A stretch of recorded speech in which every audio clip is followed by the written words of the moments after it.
Muy buenas tardes a todos aquellos que han aceptado nuestra invitación en esta tarde de viernes en que nos hemos querido reunir alrededor de la palabra en compañía del profesor Eduardo Rinesi, quien es profesor titular de la Universidad Nacional de General Sarmiento en Buenos Aires, Argentina, quien invitado por el profesor Marlon Espinosa, profesor de la Facultad de Educación y profesor del Instituto de Filosofía, aquí en la seccional Oriente, pues hemos construido este espacio en esta aula abierta del 2024 para reunirnos alrededor de la obra de Shakespeare y hacer algunas lecturas, algunas consideraciones de carácter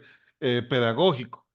Eh, en el día de hoy escucharemos al profesor Rinesi y quiero aprovechar este momento para agradecerle la aceptación de esta invitación a compartir con nosotros su lectura, su aproximación a la obra de Shakespeare.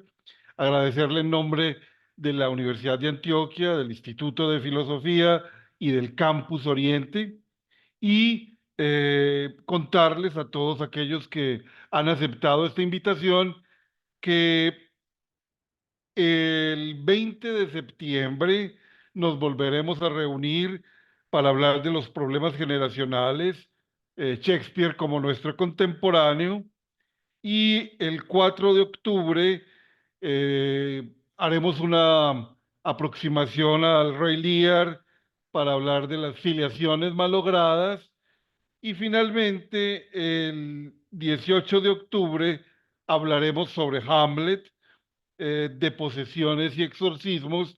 Serán estos los encuentros que tendremos alrededor de la obra de Shakespeare en este segundo semestre del año 2024.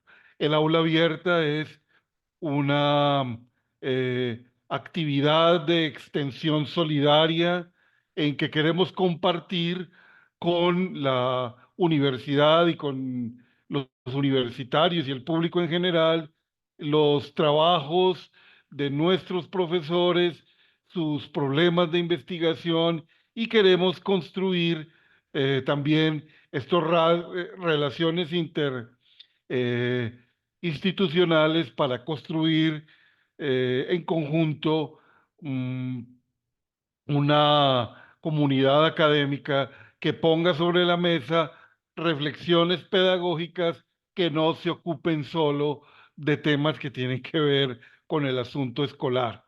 Agradezco a Marlon, agradezco al profesor Rinesi que por haber aceptado y entonces quedamos con Marlon para que nos haga el saludo y presentación de nuestro invitado. Muchas gracias. Bueno, muy buenas tardes para todos, para todas. Agradecer la presencia en este espacio. Gracias también a Juan Felipe, a Eduardo por aceptar la invitación. Eh, bueno, digamos, hagamos un pequeño encuadre, ¿no? Creo yo que la pregunta que probablemente ronde por la cabeza de cada uno de nosotros al ver, bueno, la invitación sea ¿por qué Shakespeare? ¿Cierto? eh, que es la misma cuestión con la que abre ese conmovedor y tremendo homenaje que es Shakespeare, la invención del humano del profesor Harold Bloom. ¿Sí? Eh, Su respuesta, la respuesta de Bloom es, como bien sabemos, y bueno, ¿quién más hay? ¿No?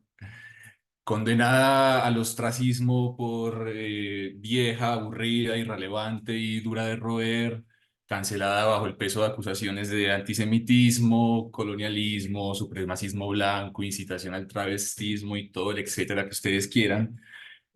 Bueno, nunca son escasas las razones para afirmar que la obra de Shakespeare eh, siempre se encuentra más o menos amenazada. ¿Sí?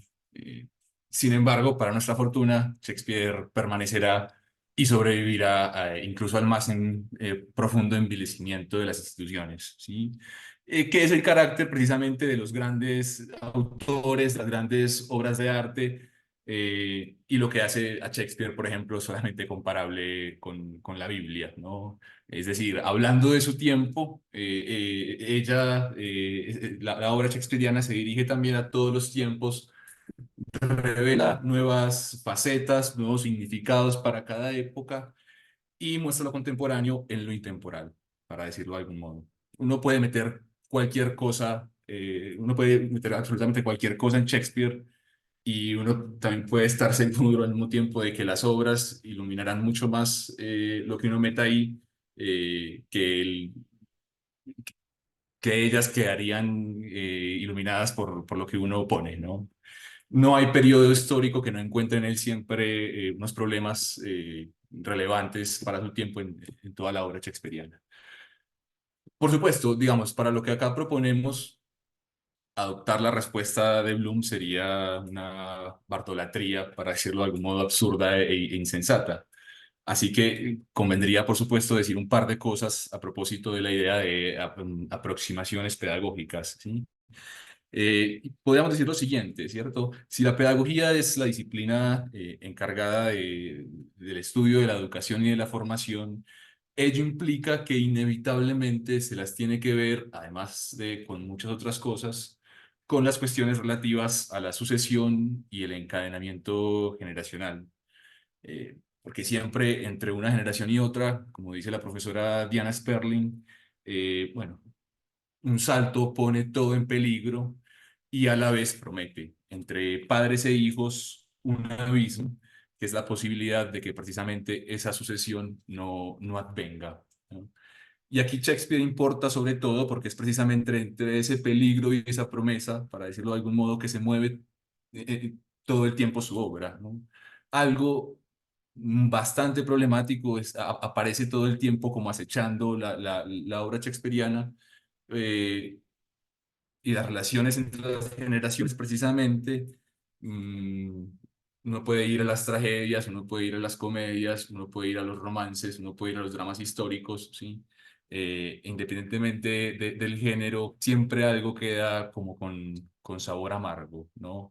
Siempre los conflictos entre padres e hijos, entre viejos y nuevos, eh, no son del todo solucionados, y esa es precisamente la genialidad shakespeariana, que eh, sostuvo todo el tiempo activas las tensiones, ¿sí? Decía entonces que no importa el género, ¿no? Bien sea en las tragedias donde ningún conocimiento basta para evitar la ciega destrucción del necesario e inevitable conflicto entre padres e hijos, en las comedias o en los romances donde las tensiones entre los tiempos pueden ser dispersadas en la atmósfera, pero jamás desactivadas, o bien en las obras históricas donde entre viejos y nuevos puede haber un sentido de segura continuidad, pero siempre es a un muy alto precio. Digamos que el corte de la mortaja en la que es insertada la bisagra que une las generaciones siempre es más o menos defectuoso. Y allí donde las cosas parecen solucionadas, pienso por ejemplo en Cimbelino, las reconciliaciones y restauraciones finales son siempre muy frágiles, muy incómodas, ¿no? Las últimas palabras precisamente de esa obra, pronunciadas por el propio Cimbelino, son: con sangre en las manos todavía, jamás de una guerra nació tal armonía, ¿sí? Y uno sabe que inevitablemente el desastre está a la vuelta de la esquina por aparecer nuevamente, ¿no? Bien, digamos también otra cosa al mismo tiempo, ¿no? Y es que por donde se lo mire, los análisis de época no dejan de subrayar una y otra vez lo que algunos han denominado como la desorientación contemporánea de la juventud, ¿sí? Ruptura de los lazos de filiación, caída de la autoridad, extravío de un sentido compartido y transferible del mundo, declive de las instituciones y una progresiva pérdida de la fecundidad de la transmisión, se nos dice, trazan los contornos del mundo en que los jóvenes despliegan hoy su existencia, un mundo que, por supuesto, como se ve, está siempre a un suspiro del despeñadero. Pues bien, digamos, si este es el panorama, es en Shakespeare precisamente donde la descomposición del lazo es lo que hace norma, donde queremos buscar algunos de los significados para nuestro tiempo. ¿sí? Eh, y agreguemos antes ya de darle el paso a Eduardo, eh, una respuesta más, sino no, a la pregunta de por qué Shakespeare, ¿sí? Y bueno, apelemos de nuevo a Bloom, ¿sí? Bloom dice, él se comportaba como un hijo cuando nosotros nos comportábamos como padres. No pudo pretender hacer ni de sus personajes ni de su público sus hijos, pero apadrinó gran parte del futuro y no solo del teatro, ni siquiera, dice Bloom, solo de la literatura. Intentaremos en este breve ciclo comportarnos aquí como sus hijos. ¿Sí? Y bien, es en ese marco entonces que hemos pensado este breve ciclo shakespeariano. Serán 4 sesiones, como ya las mencionó Felipe, 3 de ellas en las que exploraremos el carácter contemporáneo de algunos problemas generacionales en Shakespeare en las que también profundizaremos en 2 obras, en Rey Lear y luego en Hamlet. Y la sesión de hoy que veníamos planeando hace tiempo ya y que sirve de excusa para armar el resto realmente, que está a cargo del profesor Eduardo Rinesi, un tipo que, bueno, me atrevería a decir que no deja indiferente a nadie. eh, y bueno, a quien tengo el honor y el placer de presentar. Eduardo es licenciado en Ciencia Política por la Universidad Nacional de Rosario, magíster en Ciencias Sociales por la Flaxo y doctor en Filosofía por la Universidad de San Pablo en Brasil. Tesis que luego se convirtió en lo que ya es un clásico, digamos, de la filosofía política argentina, un librito precioso que es Política y Tragedia, Hamlet, entre Maquiavelo y Hobbes. Eh, Eduardo, como lo decía también ahorita Felipe, es profesor titular de la Universidad Nacional de General Sarmiento, universidad de la que fue rector en el periodo de 2010 a 2014, y tiene una activa e ininterrumpida participación bueno, en todo tipo de escenarios académicos desde hace más de, bueno, 35 años, qué sé yo, pero también en la vida, en el escenario público de la vida política argentina. Y bueno, entre las obras que más destacan de Eduardo, además de un sinfín de publicaciones, compilaciones, etcétera, está además del librito de Política y Tragedia, en Restos y Desechos, el Estatuto de lo Residual en la Política, Actores y Soldados, 5 ensayos hamletianos, Las Máscaras de Jano, Notas sobre el drama de la historia y ¿Qué cosa? La cosa pública.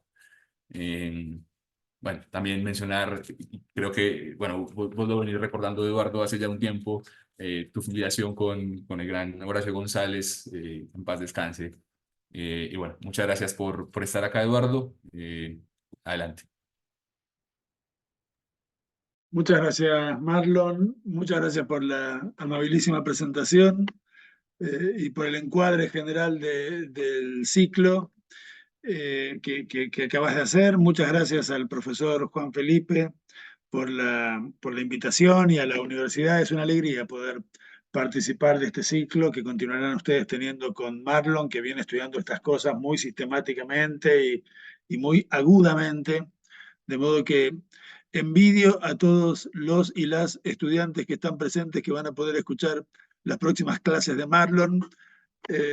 Y vamos a ver si podemos en esta inicial eh, encuadrar un poquito a la figura de Shakespeare, de la que van a desarrollar las distintas dimensiones que Marlon presentó recién en relación con las cuestiones que a él tanto le importan, de la sucesión de las generaciones, eh, y en el análisis muy específico de 2 de las piezas mayores, indudablemente, de Shakespeare, como son Hamlet, de la que alguito diremos hoy también, y Lear, de la que si decimos algo va a ser muy al pasar, no van a ser las piezas en las que hoy nos detengamos centralmente. Ubicar, digo, a Shakespeare entonces en esta introducción muy general como un pensador del Renacimiento europeo.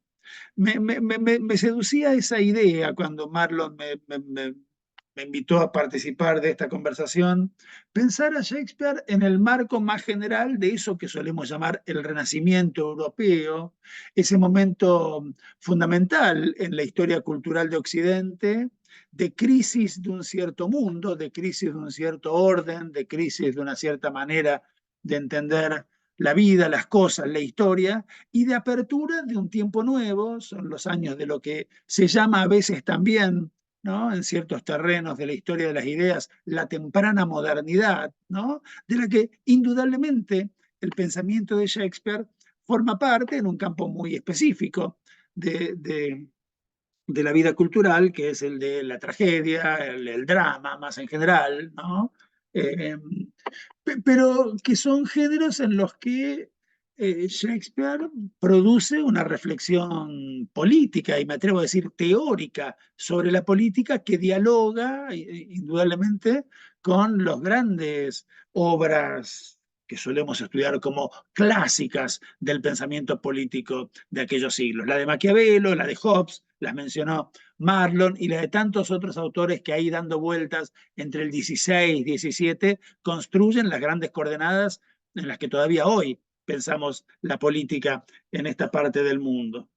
Shakespeare como un autor del Renacimiento, entonces, y el Renacimiento como un tiempo muy rico y muy interesante y muy potente y muy creativo, tal vez porque el Renacimiento es un tiempo en el que está todo pata para arriba, en el que está todo dislocado, en el que está todo enloquecido.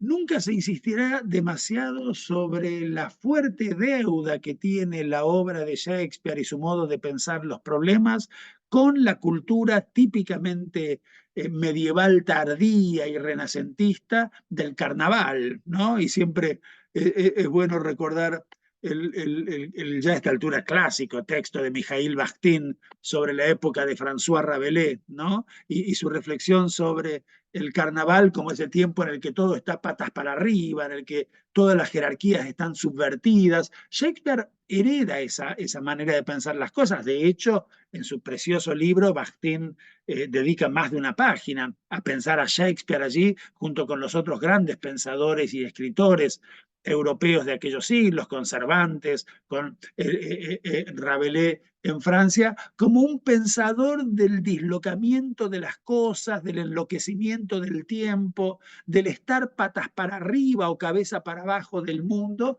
que en la cultura cómica, grotesca, popular del carnaval se ponía en escena de manera festiva, de manera muy intensa, ¿no? Shakespeare pone en boca de su personaje más famoso, un modo de decir esto que estoy diciendo yo aquí, pone en boca de Hamlet, que acaba de tener un diálogo con su papá muerto en la explanada del castillo de Elsinore, la famosísima, complejísima, polisémica, intraducible expresión "the time is out of joint", ¿no? The time is out of joint, que quiere decir, por supuesto, que el tiempo está fuera de quicio, que el presente no es exactamente contemporáneo de sí mismo, que el presente siempre está visitado, asediado, solicitado simultáneamente por los espectros que vienen del pasado y por los espectros que vienen del futuro.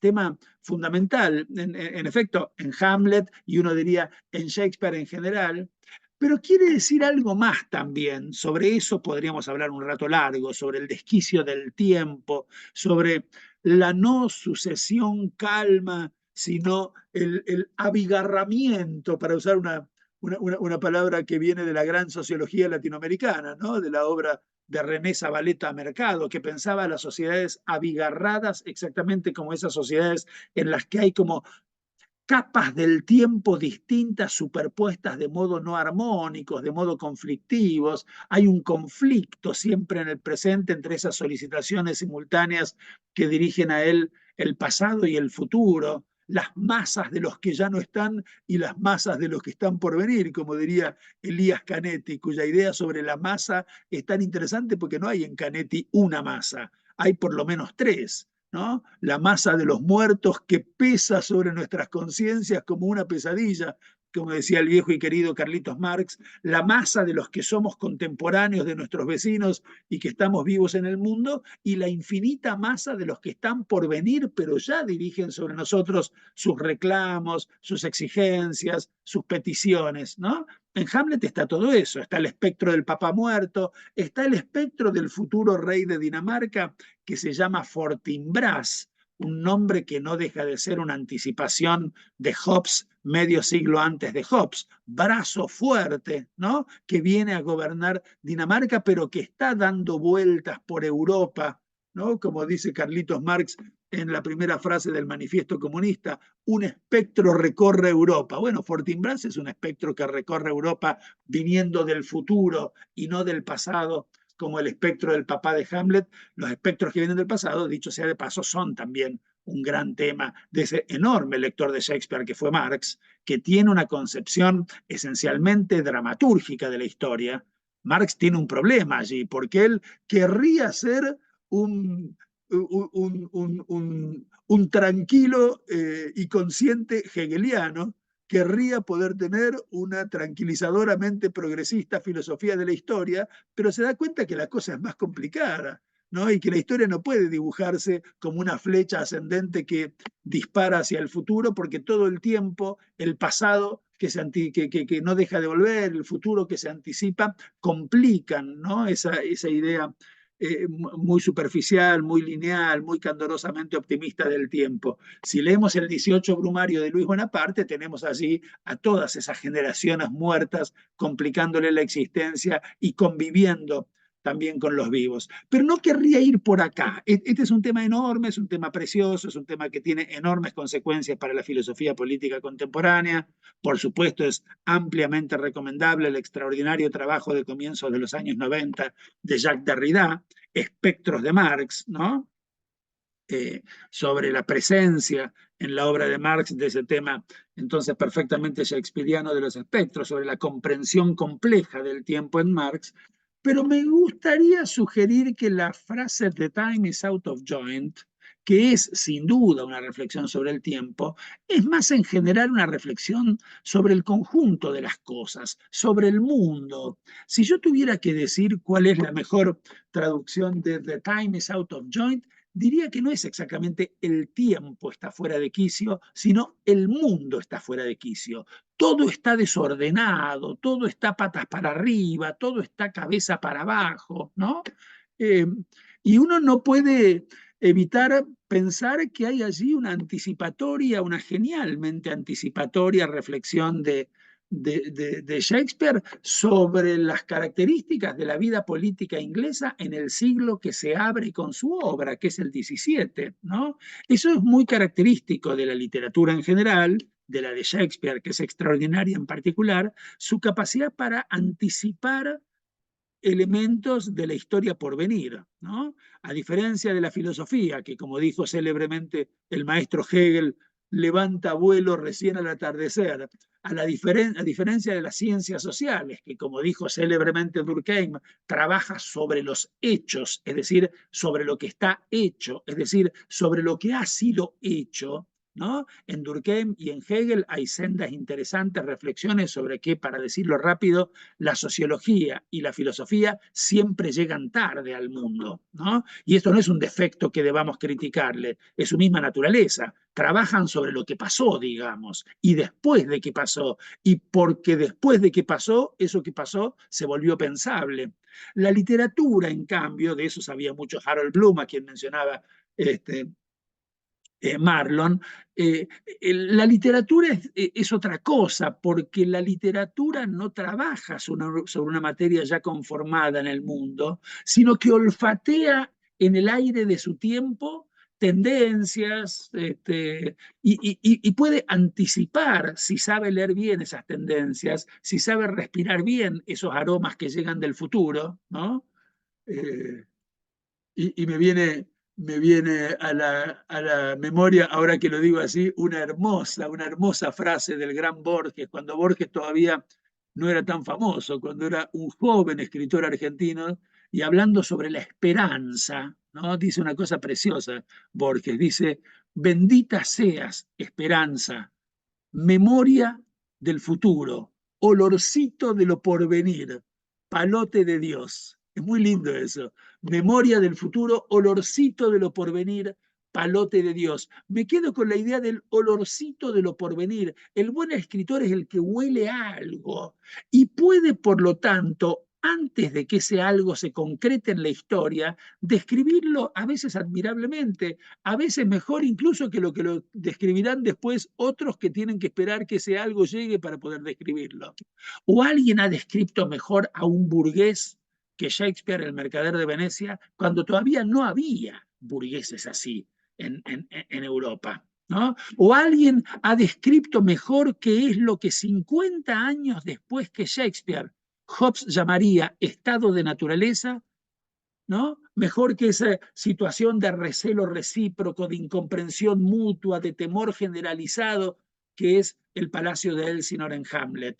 O alguien puede describir qué cosa es el contrato que pensó el gran contractualismo del siglo XVII y XVIII, mejor que con ese abrazo final de papá Montesco y papá Capuleto, que dicen, bueno, dejémonos de pelear, ahora hay que vivir en paz, ya hemos sufrido demasiado y ya hemos aprendido la lección, ¿no? Quiero decir, la idea de contrato, la idea de estado de naturaleza, aparecen anticipadas. La idea del intelectual racionalista Descartes, que empieza a escribir hacia 1640 y que en Shakespeare ocupa un lugar fundamental, en Hamlet, donde Descartes se llama Horacio, un intelectual racionalista que no cree en los fantasmas, que solo cree en la razón, que para más datos va a la gran universidad de su tiempo, que es la Universidad Racionalista Protestante de Wittenberg, ¿no?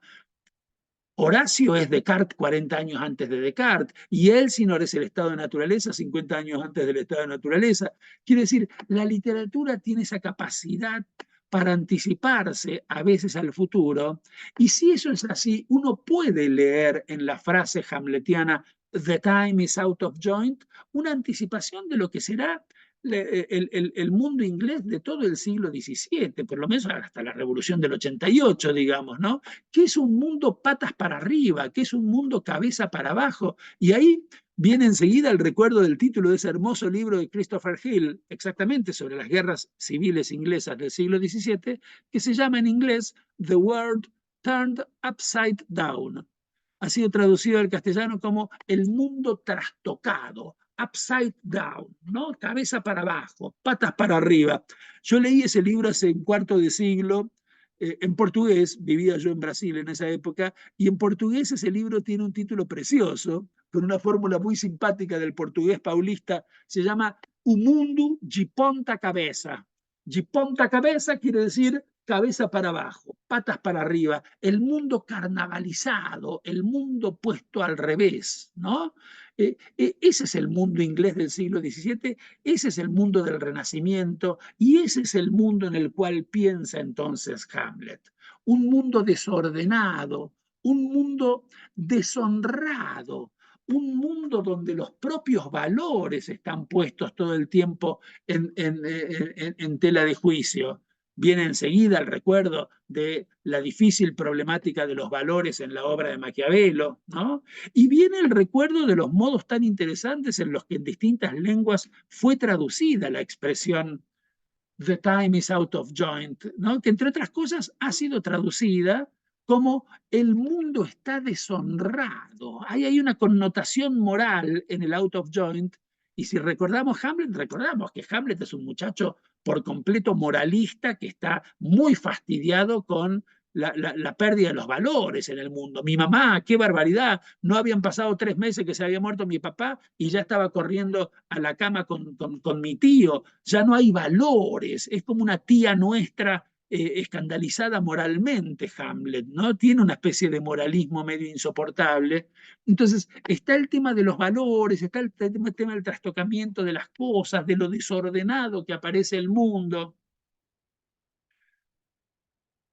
A mí hay una traducción de "The time is out of joint" que me gusta mucho y que solo tiene un pequeñito problema, que es que no es una traducción de "The time is out of joint". Es una frase que escribió un señor, un gran poeta argentino, un tanguero argentino, un compositor de tangos argentino, que no estaba traduciendo Hamlet, que estaba escribiendo un tango nomás, pero escribió de pura casualidad la más linda traducción que yo haya podido leer de la frase "The time is out of joint". Se trata de Enrique Cadícamo, que escribió "Al mundo le falta un tornillo".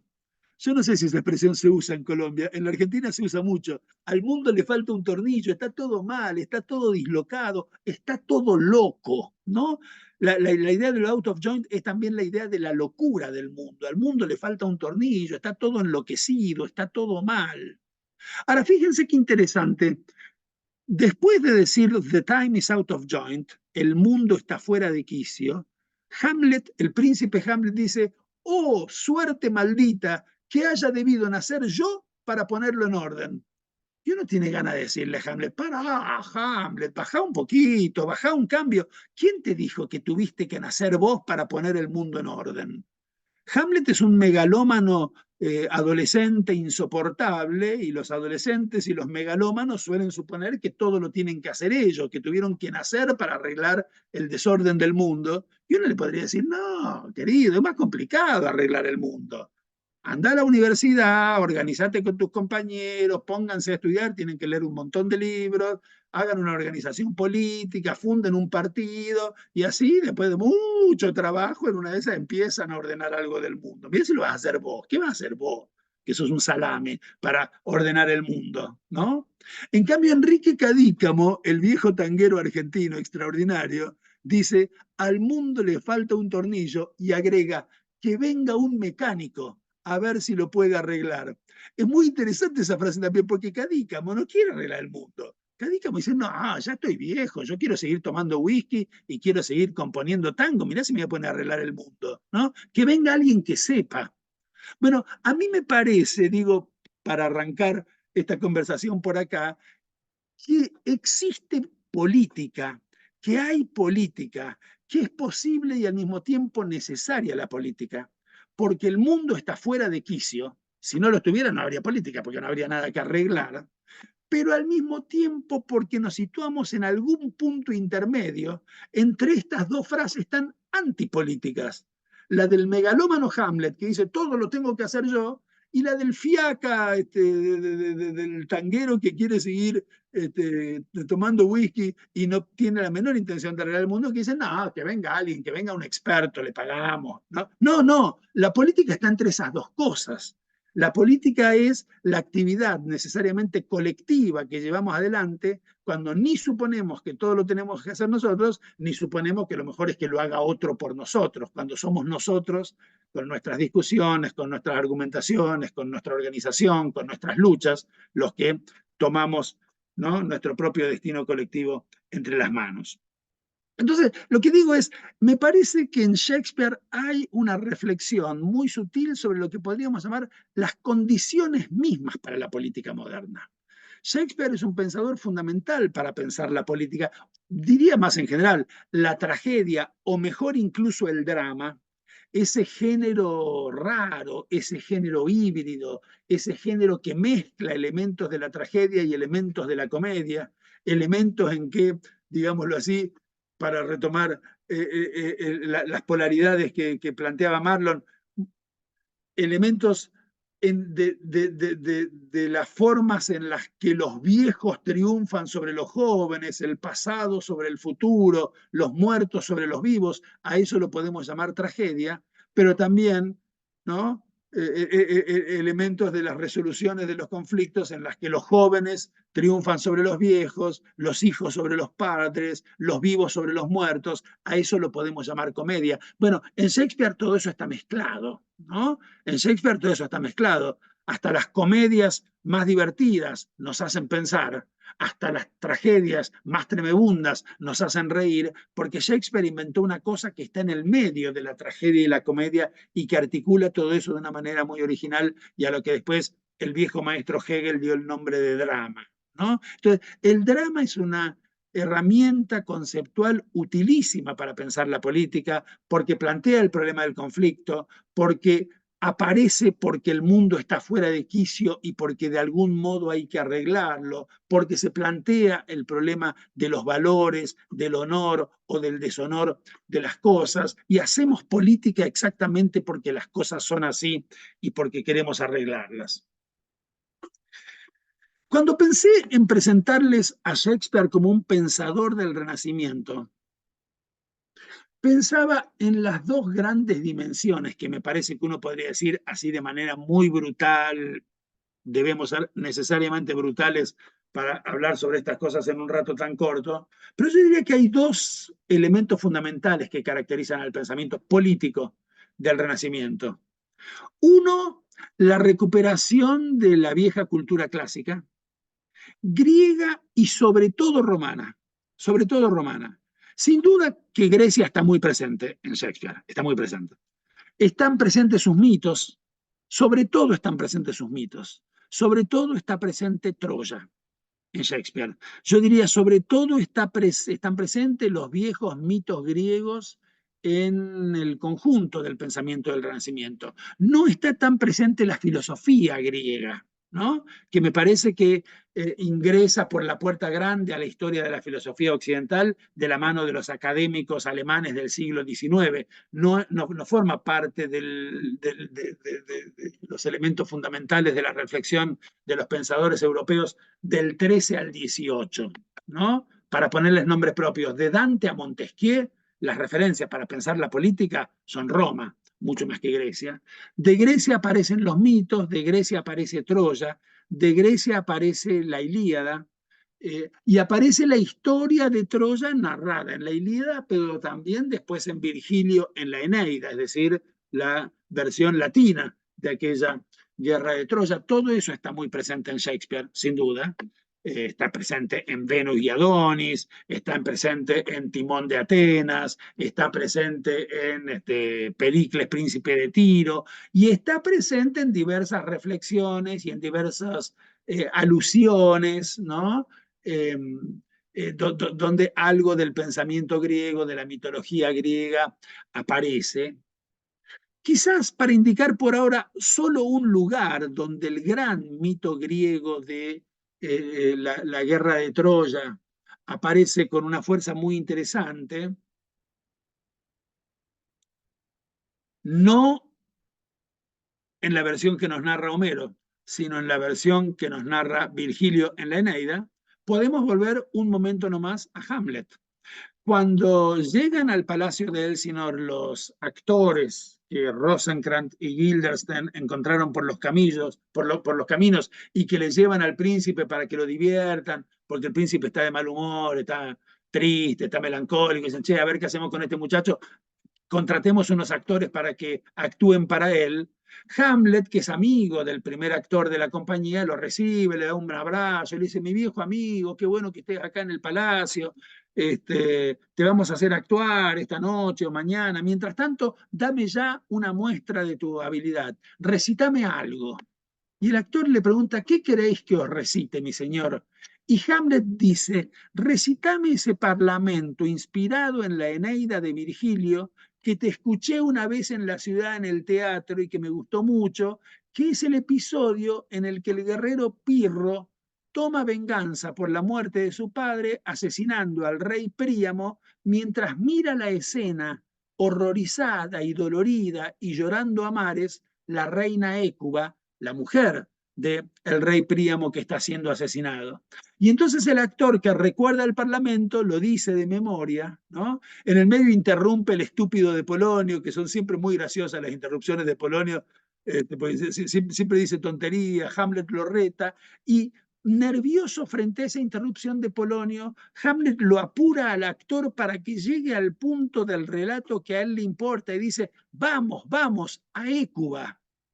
Hamlet quiere que el actor llegue al momento del poema, al momento del recitado, en que Hécuba, sufriendo horrores, llora la muerte de su marido que está siendo asesinado con una espada que brutalmente entra en su cuerpo por parte del joven guerrero Pirro, que tenía que vengar la muerte de su papá en manos de Príamo años atrás. Es evidente lo que está pasando en esa escena y es evidente cómo piensa sobre el telón de fondo de Troya su propia situación Hamlet. Hamlet, igual que Pirro, es un joven que tiene que vengar la muerte de su padre, matando para ello a un anciano rey que es su tío, y lo que quiere es que el actor le diga todo lo que va a sufrir su mamá cuando eso ocurra, porque es ese sufrimiento de su mamá lo que Hamlet quiere evitar, y la razón por la que Hamlet a lo largo de 5 actos no hace lo que ya en el acto 1 su papá le dijo que tenía que hacer, matar a su tío. ¿Cuántas tesis doctorales se habrán escrito en los últimos 4 siglos preguntándose por qué Hamlet no actúa de una buena vez? ¿No? Nos pone nervioso la inacción de Hamlet. Tenemos ganas de decirle, dale, querido, dale, tu papá te dijo en el acto 1 lo que tenías que hacer, ¿qué estás esperando? René Girard, extraordinario, crítico, antropólogo, pensador francés formidable, que se dedicó mucho a Shakespeare, en un libro hermoso sobre Shakespeare, se pregunta, ¿nos damos cuenta cuando nos pone nervioso la inacción de Hamlet y le pedimos que actúe de una buena vez? ¿Cuánto mejor persona es Hamlet que nosotros? Habla bien de Hamlet y no mal de él, que piense un poquito antes de matar a una persona, que a la sazón es su tío, el marido de su mamá y el rey de su país. Cuando antropólogos del siglo XXIII lean las tesis doctorales dedicadas a la inacción de Hamlet, dice René Girard muy humorísticamente, van a pensar que en el siglo XX éramos todos unas bestias salvajes, que al primer mal sueño estábamos dispuestos a agarrar el cuchillo de cocina y matar a toda nuestra familia, ¿no? Bueno, Hamlet se pone a él mismo simbólicamente en el lugar del guerrero Pirro, se lo imagina a Claudio sobre el telón de fondo del viejo rey troyano Príamo y sufre por el sufrimiento de su mamá, la reina Gertrudis, que hace equivalente al sufrimiento de la reina Hécuba, que ve cómo el joven guerrero mata a su marido, ¿no? Y hay allí una clave muy importante. Shakespeare no hace nada que no tenga un sentido profundo como clave de interpretación de sus piezas, ni los diálogos entre bufones, ni los versos que pone en boca de un actor que acaba de llegar al palacio y a quien Hamlet dice, decime, no, todo tiene sentido en Shakespeare, es tremendo, ¿no? Incluso la poesía de adolescente enamorado y medio tonto que le hace una poesía a la noviecita Ofelia, ¿no? Y que Ofelia obediente le muestra a su papá Polonio y Polonio obediente le muestra al rey Claudio, esa poesía es genial. Dice, duda que en el cielo haya estrellas, duda de la luz del sol, duda del día y de la noche, pero no dudes nunca de mi amor. Bueno, una tontería de adolescente imbécil, ¿no? Pero lo interesante es que el tema de ese tonto poema es la duda, es decir, el tema hamletiano, es un pequeño poema que de manera cifrada, de manera condensada, discute el tema general de la pieza, que es la duda frente a la acción, ¿no? La duda frente al mundo. Todo está en estado de duda en Hamlet, todo está en estado de teatro en Hamlet, todo está en un estado en que no sabemos si las cosas son, si parecen, ¿no? Bueno, y eso parece condensado ahí en ese pequeño poema. Bueno, todo esto es para decir, el mito de Troya, el mito virgiliano de Troya, aparece en Hamlet como telón de fondo y ya veremos que no es el único lugar donde aparece, ¿no? Pero quizás el lugar donde de manera más emblemática aparece Troya en toda la obra de Shakespeare sea, por supuesto, esa pieza tan difícil de clasificar. Algunos han dicho comedia, otros han dicho drama histórico. No es exactamente ninguna de las dos cosas. Muchos críticos la ponen dentro de la categoría de las problem plays, ¿no? De las obras problemáticas o que plantean problemas, que es Troilo y Créssida. Troilo y Créssida es una pieza extraordinaria. Si pueden, léanla. Es muy divertida porque es un relato sobre el 7º año del sitio de los griegos a los troyanos. Como sabemos, la Ilíada narra el 9º año de ese sitio, ¿no? Es decir, la Ilíada termina un poquito antes de que los griegos decidan irse de allí o fingir que se van de allí y meterles, ¿no? El regalo griego de ahí viene la expresión, el presente griego, ¿no? Me dejó un presente griego, que es un problema, claro, porque el presente griego es un caballo lleno de soldados que entra a la ciudad amurallada de Troya y mata a todos los troyanos, a todos, desde el rey hasta el último de los bebitos, varones. Quedan solo las troyanas, mujeres, llorando, ¿no? Y a esa escena desgarradora de las mujeres troyanas llorando le dedicó Eurípides su gran pieza, que es una de las grandes piezas líricas de la tragedia clásica, que se llama Las Troyanas, ¿no? Una pieza extraordinaria que después Sartre versionó al francés, ¿no? En los años, fines de los 50, comienzos de los 60, en el contexto de las grandes guerras antiimperialistas de los pueblos africanos y asiáticos, sobre los cuales proyectaba Sartre el mito de los pobres troyanos vencidos por una potencia imperial, ¿no? Hacía de las troyanas, ¿no?, bravas militantas vietnamitas o argelinas, en una operación muy interesante. Sartre siempre hacía eso, siempre llevaba agua para el molino de sus causas políticas, que eran todas muy nobles, ¿no?, pero a veces al costo de forzar un poquito las cosas. Y se recibe un flor de reto de Nicole Loró, una helenista exquisita, que dice: pará, Sartre, está bien, estamos todos con los argelinos, estamos todos con los vietnamitas, pero es Eurípides, no podés traducir cualquier cosa, ¿no? Bueno. Un año antes de esa entrada de los griegos a los muros de Troya, se sitúa el conjunto de acciones, escaramuzas, batallas, asambleas, discusiones, duelos, todo interesantísimo, todo hermoso, que es la materia de la Ilíada de Homero, que es un poema que si no leyeron, por favor, léanlo, es una cosa maravillosa. Y 2 años antes de ese noveno año del sitio griego, se sitúa la acción inventada por Shakespeare de Troilo y Crésido. Troilo es un hijo de Príamo, que cuando empieza la Ilíada ya está muerto, murió en alguna de las escaramuzas de los troyanos con los griegos, de modo que no sabemos nada de Troilo, más que era un hijo de Príamo que se murió antes de que la Ilíada empezara. Y Crécida es una chica troyana que estaba enamorada de Troilo y de la que Troilo estaba enamorado. Es una historia de amor, típica historia de amor de una comedia, con ahí un viejo que hace medio de Celestino y situaciones equívocas de lo más interesantes.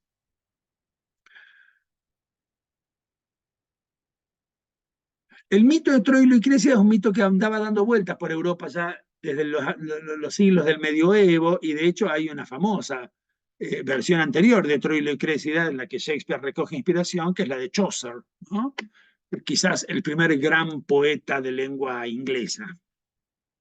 Es una lengua no tan anterior a Shakespeare, ¿no?, una lengua hecha de préstamos, de mezclas, de articulaciones entre los lenguajes de los viejos habitantes nativos, bretones, se los llamó después de la isla, y el latín que vino por abajo con los romanos, y las lenguas germanas que vinieron con los franceses que invadieron, y las lenguas normandas y los vikingos. Bueno, todo eso, ¿no?, da una historia social, cultural y lingüística de Inglaterra muy interesante. Es un capítulo fenomenal y muy instructivo. Después voy a decir alguito sobre eso, porque ese es un tema típico del Renacimiento, la formación de las lenguas nacionales, ¿no? Bueno, Chaucer es de los primeros escritores en lengua inglesa, una lengua que hoy nos resulta muy arcaica, muy distinta del inglés moderno, pero que ya es definitivamente un inglés, ¿no? No es una lengua celta, ni es una lengua vikinga, ni es el francés que trajeron los normandos, que eran viejos vikingos que se habían instalado en Francia, que se habían ahí contaminado con el latín y que habían cruzado el Canal de la Mancha. Bueno, es inglés, ya es inglés Chaucer, ¿no? Y de ese poema de Chaucer, Troilo y Crécida, se inspira Shakespeare para el suyo, ¿no?, que le da, como a todas las fuentes con las que trabaja, varias vueltas de tuerca. Y cuenta una historia que es muy graciosa, leída hoy es muy graciosa, porque uno lee con cierta solemnidad clasicista la Ilíada, ¿no? Y Shakespeare desolemniza todo, desacraliza todo. Entonces son todos personajes miserables, fanfarrones, cobardes, todos los grandes héroes de la Ilíada aparecen bajo un formato muy humorístico en Troilo y Crécida. En la Ilíada de Homero hay un momento que es muy interesante. En la Ilíada de Homero hay un momento en el que Menelao llama a una asamblea a todos los generales y los reyes de las distintas ciudades griegas que estaban ahí formando parte del sitio de Troya para discutir cómo sigue la cosa. Y en esa asamblea aparece un personaje muy pintoresco que se llama Tersites, que la crítica especializada, los helenistas que se dedican a estudiar la Ilíada y que saben griego antiguo y que son unos sabiondos bárbaros, no se terminan de poner de acuerdo si ese Tersites es un rey de alguna ciudad pequeñita, no muy importante, porque parece ser muy despreciado por el resto, o si es un soldado raso que de casualidad llegó a la asamblea y era medio insolente y pidió la palabra y se puso a hablar. Lo cierto es que en medio de la asamblea, presidida por Menelao, donde está Ulises, donde están todos los grandes personajes de la Ilíada, este Tersites empieza a hablar y dice unas tonterías bárbaras e insulta al poder político griego, y entonces Ulises, muy enojado, agarra el cetro de Menelao y le da golpes a Tersites, ¿no? Es una escena muy bufonesca, es una escena muy payasesca, es una escena muy divertida de la Ilíada que pasa sin ninguna consecuencia. Después no sabemos más nada sobre Tersites. Solo sabemos que era medio enano, que era medio cojo, que era medio deforme, que decía tonterías en una asamblea y que le dieron coscorrones para que se callara. Y después Homero no habla más del asunto. Shakespeare, que es genial, dice, che, acá hay algo muy bueno, tenemos que sacarle jugo a este personaje, y hace de Tersites, que repito, en la Ilíada no tiene más que 30 versos, ¿no? En un canto y no sabemos más de él, hace de Tersites un bufón, uno de los grandes bufones de la dramaturgia shakespeariana. Los bufones son los payasos en Shakespeare, ¿no? Como los sepultureros de Hamlet, como el Fool de Lear, ¿no? Y como Tersites, que es un personaje que Shakespeare le da un protagonismo enorme, porque es un poco el que cuenta toda la historia de la guerra de Troya en una perspectiva absolutamente desacralizadora, ridiculizante, ¿no? Se burla de la guerra de Troya y la resume en una frase que es graciosísima y al mismo tiempo abre una polémica extraordinaria. Todo esto es la historia de un cornudo y una puta, dice Tersites. Eso es la historia de la guerra de Troya. Y si digo esta frase es porque esa discusión acerca de cómo interpretar, ¿no?, esta guerra de un ejército compuesto por la totalidad de las ciudades griegas que van a rescatar a una chica secuestrada por un príncipe medio salame que se había enamorado de ella, ¿no?, y que se la había llevado para su ciudad. Esa discusión sobre cómo interpretamos la guerra de Troya reaparece también en otras piezas de Shakespeare que vamos a ver después. Bueno, todo esto es para decir, ¿está Grecia en Shakespeare? Sí, y está mucho. ¿Está Grecia en el Renacimiento? Sí, y está mucho. Pero lo que está en Shakespeare y en el Renacimiento en general, de manera dominante, no es Grecia, es Roma. Sobre todo en el Renacimiento político, sobre todo en la reflexión política del Renacimiento europeo, italiano, francés, inglés, sobre la antigüedad, el tema es Roma.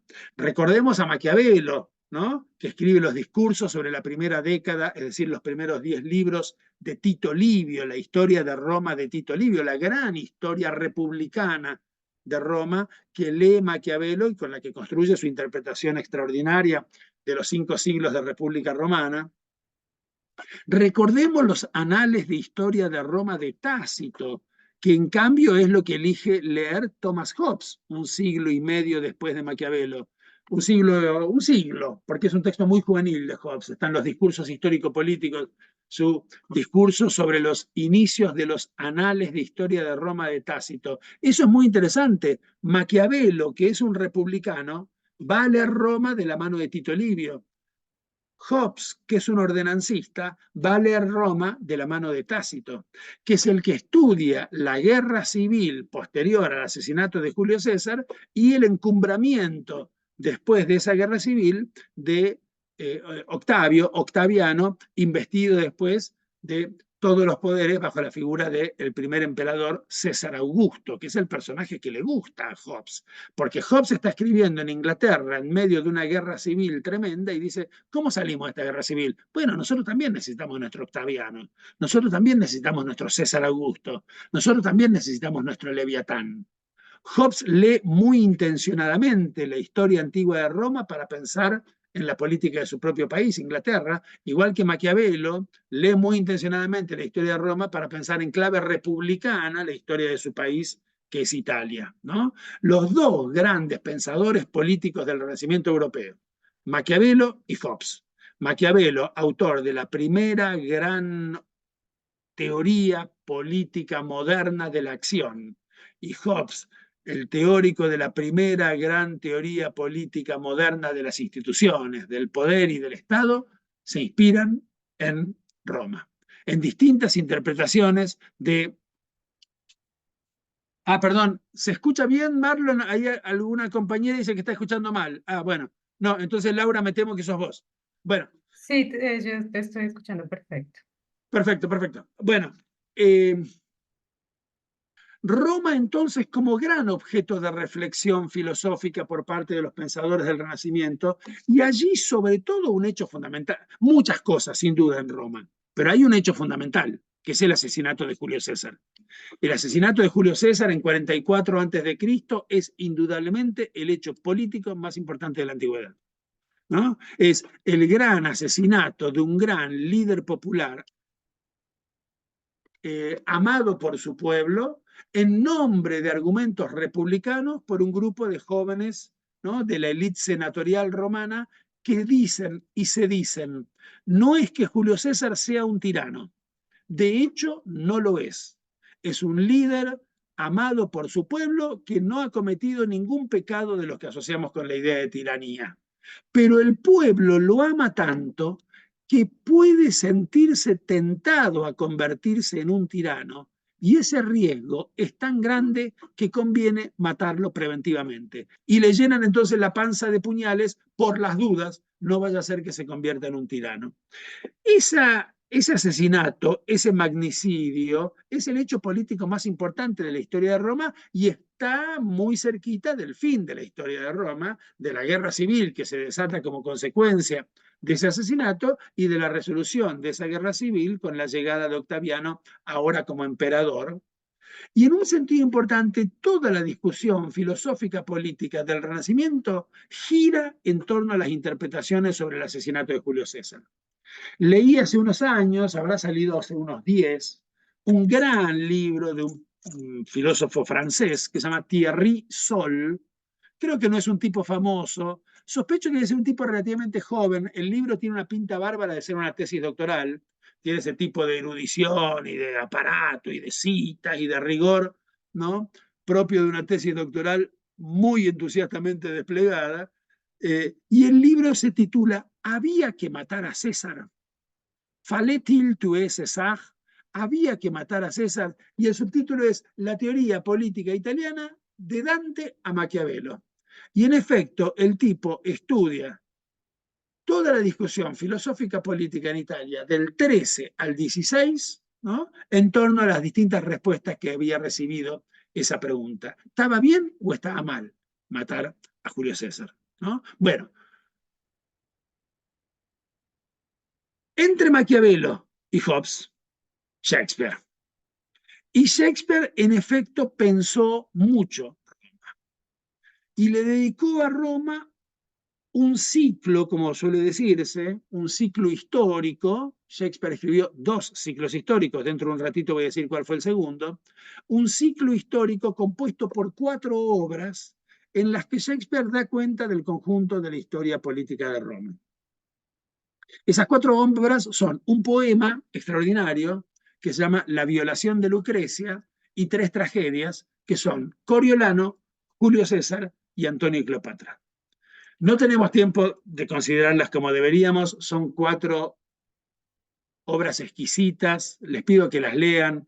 La violación de Lucrecia es un poema increíble, lo escribe Shakespeare en 1592 y se refiere a un hecho del que sabemos muy poquito.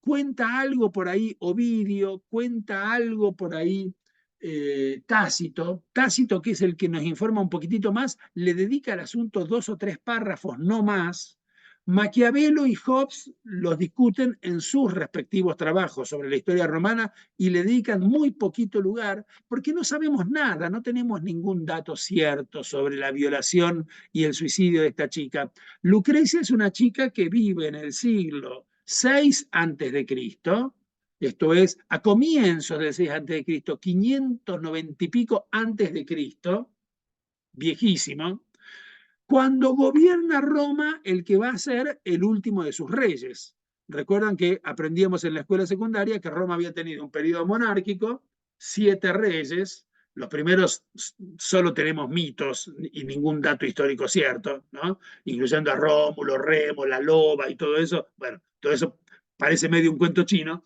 A medida que nos vamos acercando en el tiempo, la cosa va saliendo de la mitología y va entrando en el campo de la historia y tenemos alguna información, ¿no? Gracias a la historia, a la arqueología, un poco más cierta. Sabemos los nombres de los 7 reyes romanos.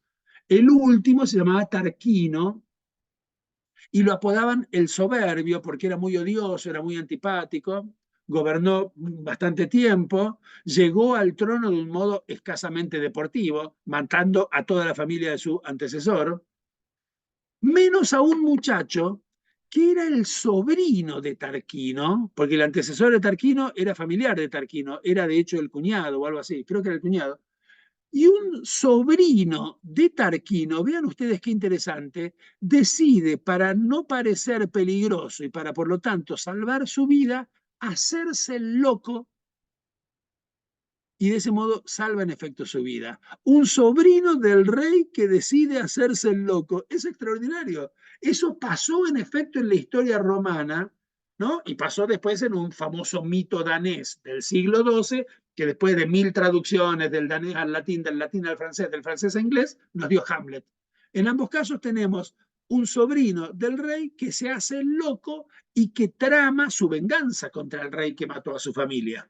Esa es la historia de Tarquino y de su sobrino, que como se hacía el loco, los muchachos lo empezaban a llamar bruto, que quiere decir en latín lo mismo que en castellano, bruto, loco, tonto, ¿no? Entonces, este era medio tonto, se hacía el tonto y lo llamaban bruto y él aceptó el apodo de bruto, ¿no? Y estaba por ahí en la corte como una especie de bufón del rey, de hecho lo trataban medio como un bufón, ¿no? Y se convierte sobre el final de la historia en un protagonista fundamental de la historia, porque como sabemos, eso lo estudiamos en su momento en la escuela, es Bruto el que aprovechando la indignación causada en la élite romana por la violación y luego el suicidio de esta chica llamada Lucrecia, se levanta en armas contra el rey Tarquino, lo derroca y lo manda al exilio, ¿no? ¿Quién era esta chica Lucrecia? Era una chica de la élite senatorial romana, que era la mujer de un soldado llamado Colatino, que parece que era una chica muy linda, de quien estaba enamoradísimo el príncipe Sexto Tarquino, el hijo de Tarquino el Soberbio. Bueno, lo cierto del asunto es que en un momento en que el soldado Colatino estaba guerreando bravamente por Roma, lejos de Roma, el príncipe se hace presente en la casa de su mujer, se hace invitar a cenar, pretexta cansancio, dice estoy muy cansado, por favor indicadme cuáles son mis aposentos, se va a dormir, la chica también se va a dormir y por la noche él camina desde su dormitorio hasta el dormitorio de la chica, esa caminata por una galería desde su dormitorio al dormitorio de la chica para consumar, ¿no?, lo que había ido a hacer es increíble porque Shakespeare hace de este personaje del que lo ignoramos todo, no sabemos nada de Sexto Tarquino, mucho menos de qué pasaba dentro de su cabeza. Shakespeare hace de ese personaje un héroe shakespeariano increíble que se debate, que se tortura entre lo caliente de la pasión y lo frío de la razón, entre la obligación y el deseo, o sea, hace de este muchacho Sexto Tarquino, una especie de proto-Hamlet o de proto cualquiera de sus grandes héroes trágicos cuyo corazón está torturado y que se debate, lo hago, no lo hago, lo hago, no lo hago, al final lo hace, ¿no? La viola a esta chica Lucrecia, la ultraja a Lucrecia, en el dormitorio sostiene con Lucrecia una conversación extraordinaria, extraordinaria, donde todo el protagonismo lo tiene la chica, cuyo argumento frente al príncipe es un argumento extraordinariamente republicano. No le habla como a un varón más fuerte que ella a quien le pide piedad. le habla como a un príncipe a quien le exige estar a la altura republicana de su deber, le da una lección, Lucrecia a Tarquino, que no conmovido por la lección, en efecto, la somete y se escapa después por la ventana y no sabemos más nada de él. De la que sabemos después de que ocurre la violación, que en inglés se dice rape, rape. Violación tiene la misma raíz que la palabra rapto, ¿no? Y allí hay algo muy interesante para pensar a Troya como telón de fondo de todo este asunto, el rapto de Helena, el rapto y la violencia sexual sobre las mujeres como matriz fundamental de todas las culturas. Creo haber hablado ya con Marlon sobre el asunto y creo haberle recomendado a Marlon, pero aprovecho ahora para recomendarle a todos. Total, Marlon cuando viene a la Argentina puede ir a una librería y llevarse un montón de ejemplares de un libro de mi maestro Horacio González, que es un libro extraordinario sobre, en efecto, la cuestión del el cautiverio de las mujeres, ¿no? Como matriz fundamental de la cultura argentina en particular, pero Horacio se anima a decir allí algo muy importante, de la cultura occidental. El rapto de las Sabinas, el rapto de Europa, el rapto de Helena, la violación, rape de Lucrecia. Hay allí algo que no parece ser una circunstancia más o menos anecdótica, sino apuntar al corazón de nuestras culturas, digamos, patriarcales, machistas, violentas, ¿no? En la idea de una violación o de una violencia sexual que incluye el rapto, la apropiación violenta de una mujer, es el tema de la Ilíada. No solamente es el tema del rapto de Helena, es el motivo de la famosa cólera de Aquiles, que está enojado porque Menelao le quitó a la novia. Le gustaba la novia de Aquiles, era el general, dijo: esta chica es para mí. Y Aquiles, por su parte, no había conquistado a su novia bailando con elegancia en las discotecas de Tebas.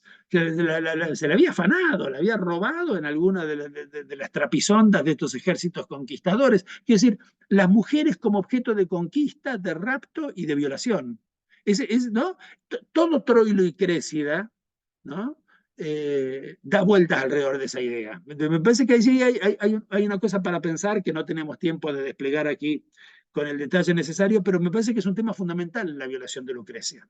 Se queda la chica sola, ultrajada, no sabe qué hacer, no sabe si vivir o morir, decide morir. Decide morir, pero decide, antes de morir, contarles qué fue lo que pasó y reclamarles venganza a todos los varones de su clase y de su estancia, los manda a llamar a todos, al marido que estaba batallando ahí por Roma, le dice, a un mensajero, dice: tráemelo a este Salame que le quiero contar una cosa y quiero que me jure venganza antes de hacer lo que voy a hacer.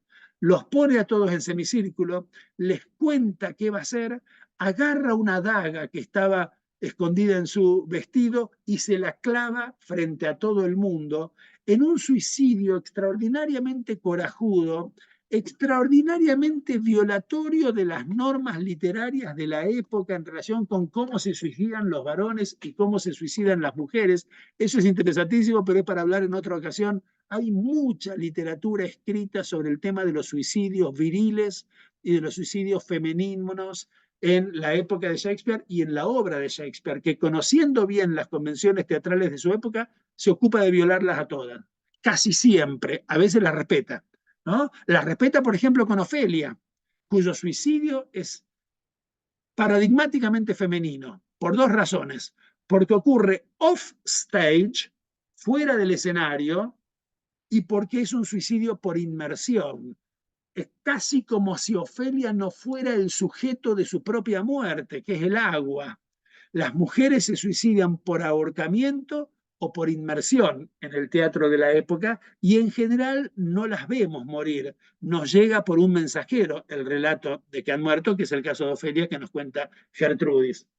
En este caso, y los varones en general se suicidan con armas blancas, ¿no? Se clavan un puñal, se clavan un cuchillo, se clavan una espada, ¿no? Como hace Antonio en Antonio y Cleopatra. Ese es el corajudo suicidio viril del soldado, digamos, ¿no?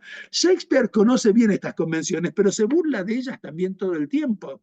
Veamos Romeo y Julieta, donde el chico, un adolescente melancólico y temeroso, sabe que no va a tener fuerza para suicidarse y se agencia un poquito de veneno y toma veneno femenilmente, digamos, y Ofelia, perdón, y Julieta, por el contrario, cuando se da cuenta que su amado ha muerto, agarra la daga, no de ella, sino del amado.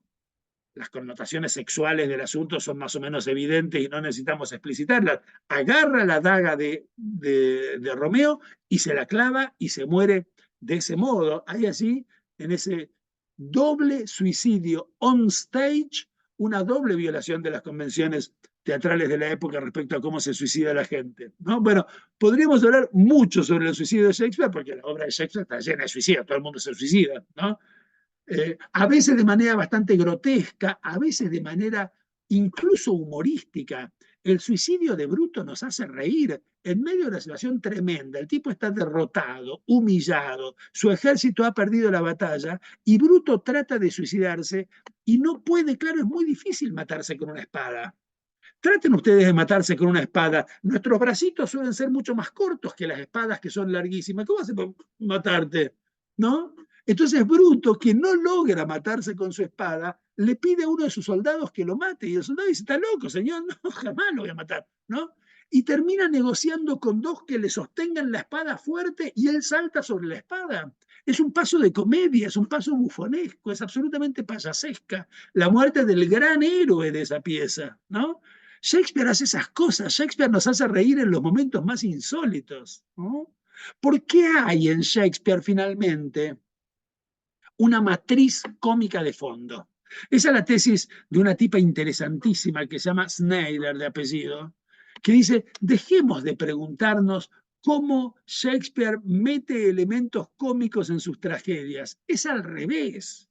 Shakespeare creció yendo a los teatros de feria, a los circos, a los teatros de plaza, a los tablados llenos de payasos. Su matriz es cómica. Shakespeare es esencialmente un comediógrafo y nos cuenta con los recursos de la comedia las tragedias más tremebundas. Lo admirable no es cómo se las arregla para meter un payaso, un bufón, un fool, un clown en medio de una tragedia. Lo admirable es cómo logra contar con los recursos escénicos de la comedia las historias más tremebundas, ¿no? Bueno, todo eso es para decirles, eso es la violación de Lucrecia.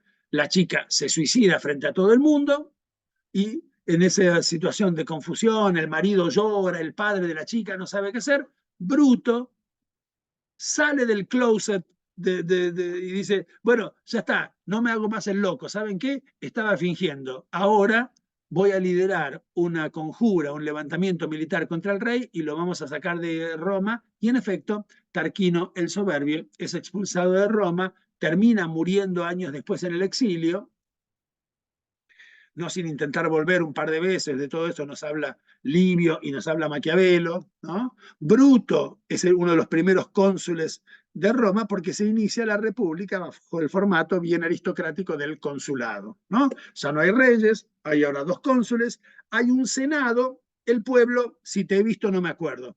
La plebe, el bajo pueblo romano, no es un actor político en el comienzo de la historia de la República Romana y de hecho no tiene ninguna representación en los órganos de gobierno de la República. Eso da lugar en los años siguientes, como sabemos, esto también lo estudiamos, de eso nos lo cuenta Livio, nos lo cuenta Maquiavelo, lo hemos estudiado en la escuela, los plebeyos se levantan con frecuencia, hacen huelgas, hacen líos, hacen sediciones, porque no les gusta el modo en que los patricios, que son los que gobiernan, oprimen las clavijas, ¿no? Los hambrean, le aumentan el precio del trigo, les ponen la institución de la prisión por deudas, los vuelven locos. Entonces estos se enojan, se van de Roma, dicen si los patricios quieren que volvamos, que nos vengan a buscar, papá. Hay ahí un personaje fundamental de un patricio muy famoso que se llamaba Menenio Agripa, que es el que negocia con los plebeyos después de uno de estos levantamientos, que vuelvan a la ciudad y que vuelvan al trabajo a condición de recibir de la élite que gobernaba Roma una institución fundamental que es la de los tribunos de la plebe. Prehistoria de nuestras cámaras de diputados, ¿no? De nuestras cámaras de representantes, de nuestras cámaras de los comunes, de nuestras cámaras bajas. Del mismo modo que los ricos gobernaban bajo la figura de los senadores, de los cónsules, los pobres empiezan a tener alguna representación, ¿no?, con la figura de los tribunos de la plebe que ocupan en las piezas romanas de Shakespeare un papel muy importante. Hay allí un personaje en este tiempo inicial de la historia de la República Romana muy interesante porque es un guerrero de la élite absolutamente aristocrático, absolutamente antidemocrático, antipopular, que está enojadísimo con los plebeyos, está enojadísimo con los tribunos de la plebe, está enojadísimo con los miembros de su clase que, más concesivos, aceptaron que los plebeyos tuvieran representación política. El tipo dice, pero qué ocurrencia, ¿cómo los pobres van a tener algo que ver con el gobierno? No, ellos tienen que trabajar nomás, tenemos que gobernar nosotros, ¿no? Es un odioso aristócrata que no quiere saber nada con el pueblo gobernando, que se llama Coriolano.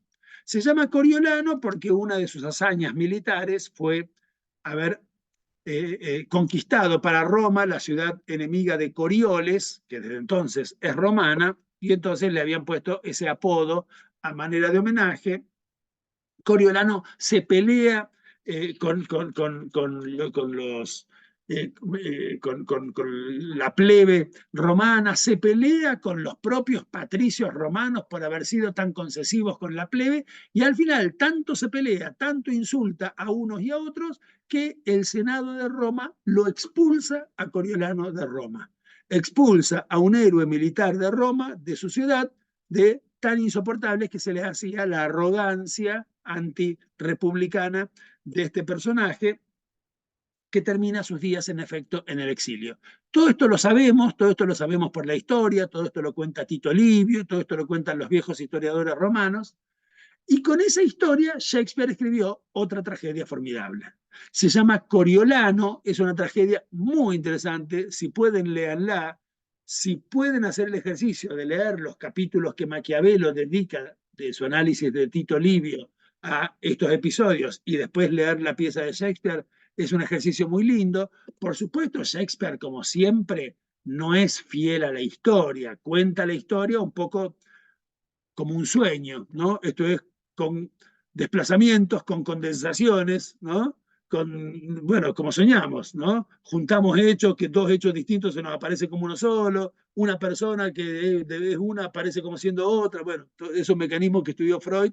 Con esos mecanismos se pueden pensar también los modos en los que Shakespeare, ¿no?, nos invita a soñar las viejas historias de las que tenemos, la versión que nos legan los historiadores y los sueños, digamos así, que nos lega Shakespeare. Coriolano es muy interesante, es una gran reflexión de Shakespeare sobre este momento en que la República Romana empieza a democratizarse un poquito, ¿no? Un poquito. Le llevará muchos siglos a Roma volverse una república menos aristocrática y más popular.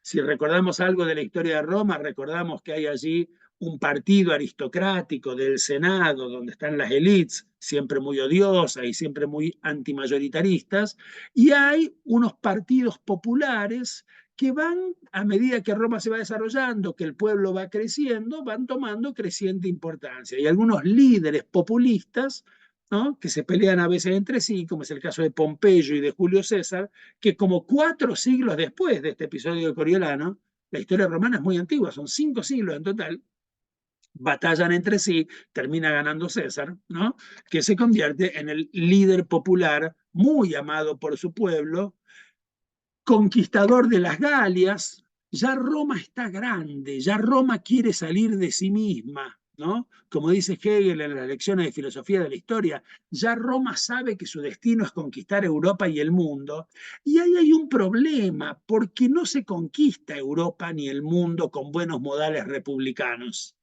Hay algo de la República Romana que ya está en crisis. Para conquistar Europa y para conquistar el mundo se necesita un señor corajudo que se suba arriba de un caballo y que no ande diciendo, señor senador, ¿qué le parece a usted, señor diputado? ¿No? Julio César es el que trata de ser ese líder político y militar que con instituciones todavía republicanas sale de Roma, conquista las Galias, ¿no?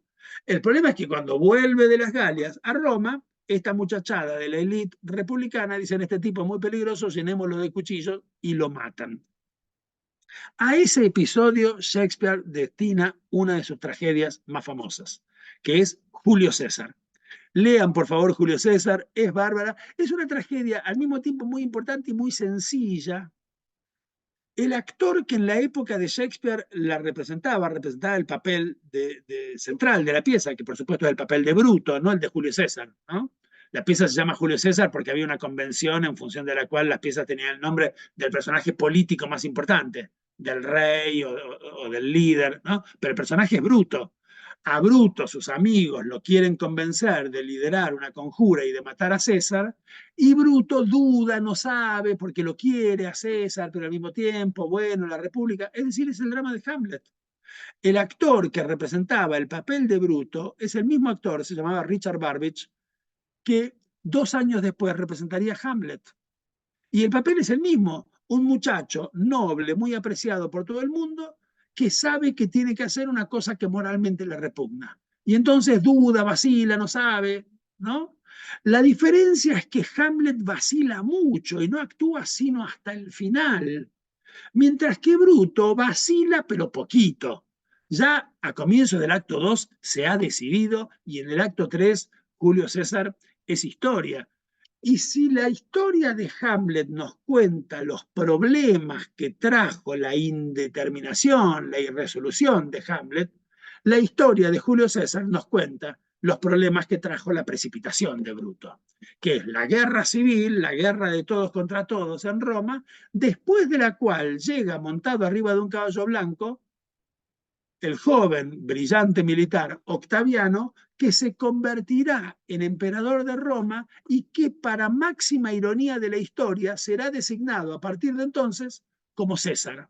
Es decir, César, el nombre del muerto, se convierte ahora en el nombre del título con el que se inviste a los tipos que desarrollan las formas más personalistas y autocráticas de poder que se hayan conocido.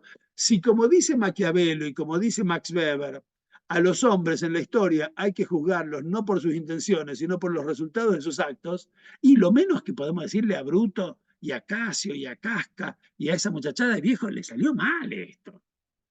Querían evitar el gobierno autocrático de uno, mataron a un buen tipo al que todo el mundo quería, que era un poquito autoritario, un poquito soberbio, por supuesto, ¿no?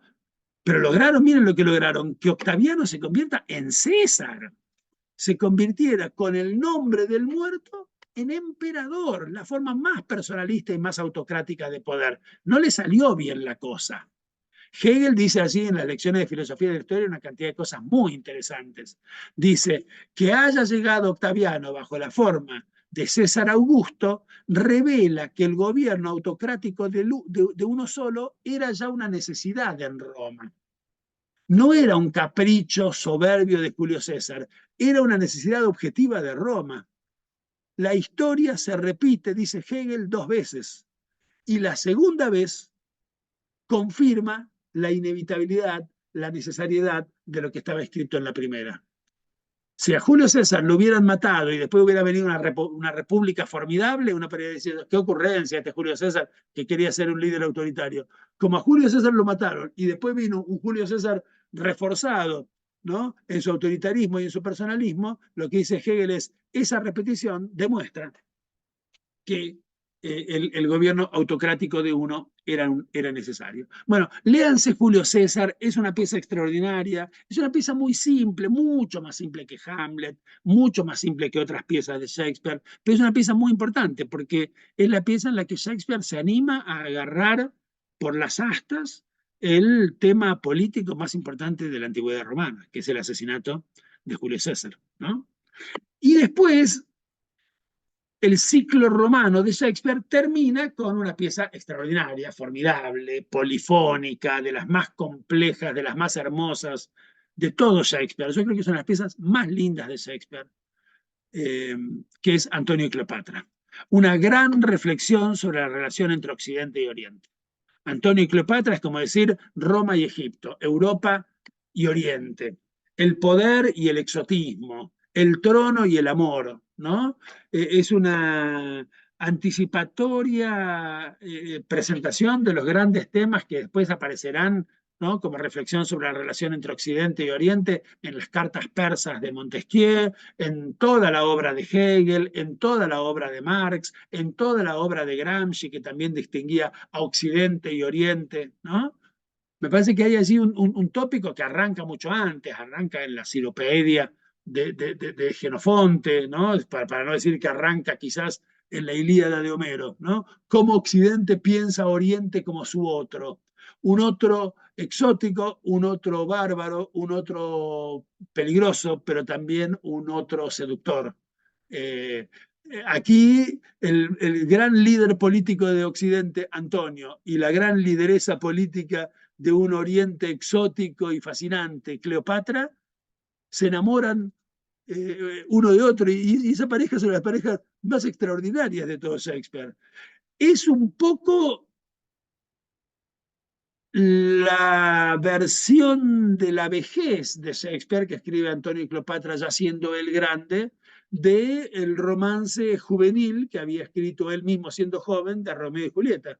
Son, por cierto, las dos historias de amor shakespearianas cuyos protagonistas se suicidan, ambos on stage, en la escena final de la pieza. En Romeo y Julieta, violando las convenciones teatrales sobre el suicidio, la chica se clava un puñal, el muchacho toma un veneno. En Antonio y Cleopatra es al revés. Ahí las convenciones de género son respetadas. Antonio se clava una espada, no se muere de inmediato, empieza a sangrar, se le abre la panza, se le salen las tripas y llega gateando y sangrando a los pies del trono, donde Cleopatra, vestida como una reina, vestida como una diosa, se ha aplicado sobre el hombro desnudo dos bichos de escarabajos venenosos, no sé qué bicho, y ha muerto en toda su gloria, en toda su belleza, sentada en el trono. Miren qué final.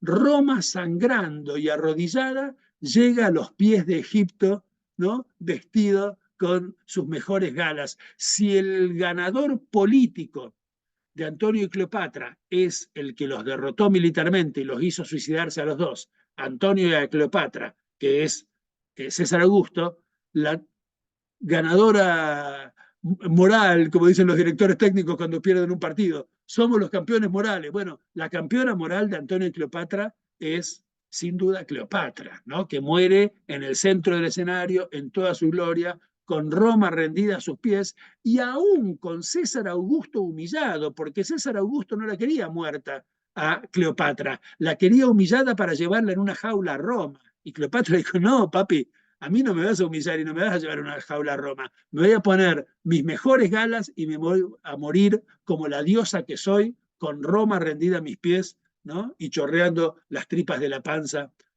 abajo del trono. Bueno, Antonio y Cleopatra, una maravilla. 1000 subhistorias, 1000 tramas, momentos fascinantes. Léanse, por favor, Antonio y Cleopatra, con la que culmina entonces el ciclo histórico romano de Shakespeare.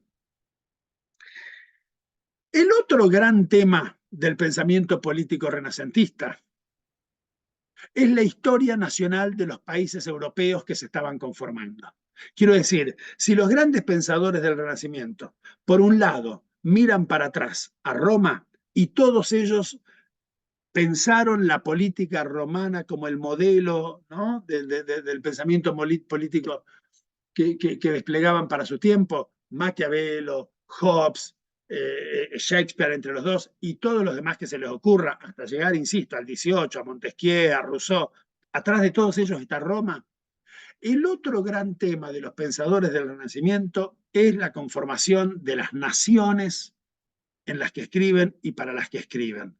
La conformación de las naciones, es decir, el proceso de unidad nacional de los pueblos, el proceso de construcción de una lengua nacional, factor fundamental en la unidad nacional que se está forjando en todas las naciones europeas, y la construcción del Estado como institución, ¿no? Bajo la cual la historia política de esas naciones, con una lengua ahora unificada, se despliega. Es el tema de Maquiavelo. Maquiavelo, por supuesto, que escribió El Príncipe, por supuesto que escribió los discursos sobre la primera década de Tito Livio. En el discurso sobre la primera década de Tito Livio piensa Roma. en el príncipe piensa las condiciones para la creación de un poder político estatal unificador de los distintos pueblos que viven en la península itálica, pero escribe también un tratado precioso que se llama Diálogo sobre nuestra lengua, que es fundamental para terminar de completar el pensamiento de Maquiavelo, porque es una reflexión de Maquiavelo en un diálogo imaginario con Dante, que ha muerto 3 siglos antes, como sabemos bien, sobre cuál es la lengua nacional que conviene a los pueblos de la península italiana. Es una gran celebración del toscano como lengua materna que debería serlo de todos los pueblos de Italia, porque el toscano tiene atrás a toda la gloria literaria, ¿no? De Italia, empezando por el mismísimo Dante. Entonces, es una gran discusión acerca de que si Italia quiere ser una nación, no debe solamente tener unos ciertos límites y un cierto liderazgo y un cierto Estado, que es el tema del príncipe, tiene que tener también una lengua nacional popular, una lengua que hable el pueblo, en la que se produzca la gran literatura y que sea la lengua del Estado. Para la época en que Maquiavelo está escribiendo este discurso, en Francia Francisco I está sacando un decreto que dice: a partir de ahora todas las leyes que regulan la vida de los franceses deben ser dadas en francés. Decreto absolutamente fundamental que estudia Derrida en su pequeño librito El lenguaje y las instituciones filosóficas. Es un decreto fundamental porque el francés en ese decreto de Francisco I se opone a dos cosas. Por un lado, al latín, en el que venían dadas las viejas normas del imperio y de la iglesia, y entonces allí Francisco I está diciendo una cosa muy importante. El Estado francés que está en conformación no es ni el viejo Estado europeo del imperio, ni la Iglesia Católica con sus latines. Lo que vale adentro del territorio de Francia son las leyes dadas por el monarca en francés, contra el latín por un lado y contra las lenguas maternas regionales por otro lado. El territorio de lo que hoy llamamos Francia, donde hoy casi todo el mundo habla solo francés, en el siglo XVI, en el que está escribiendo ese decreto Francisco I, era un territorio donde se hablaban lenguajes germánicos, lombardos, vascos, bretones, ¿no? Bueno, la conformación de una lengua nacional también supone el olvido de esas lenguas primeras, ¿no? Algo de eso de la... Después...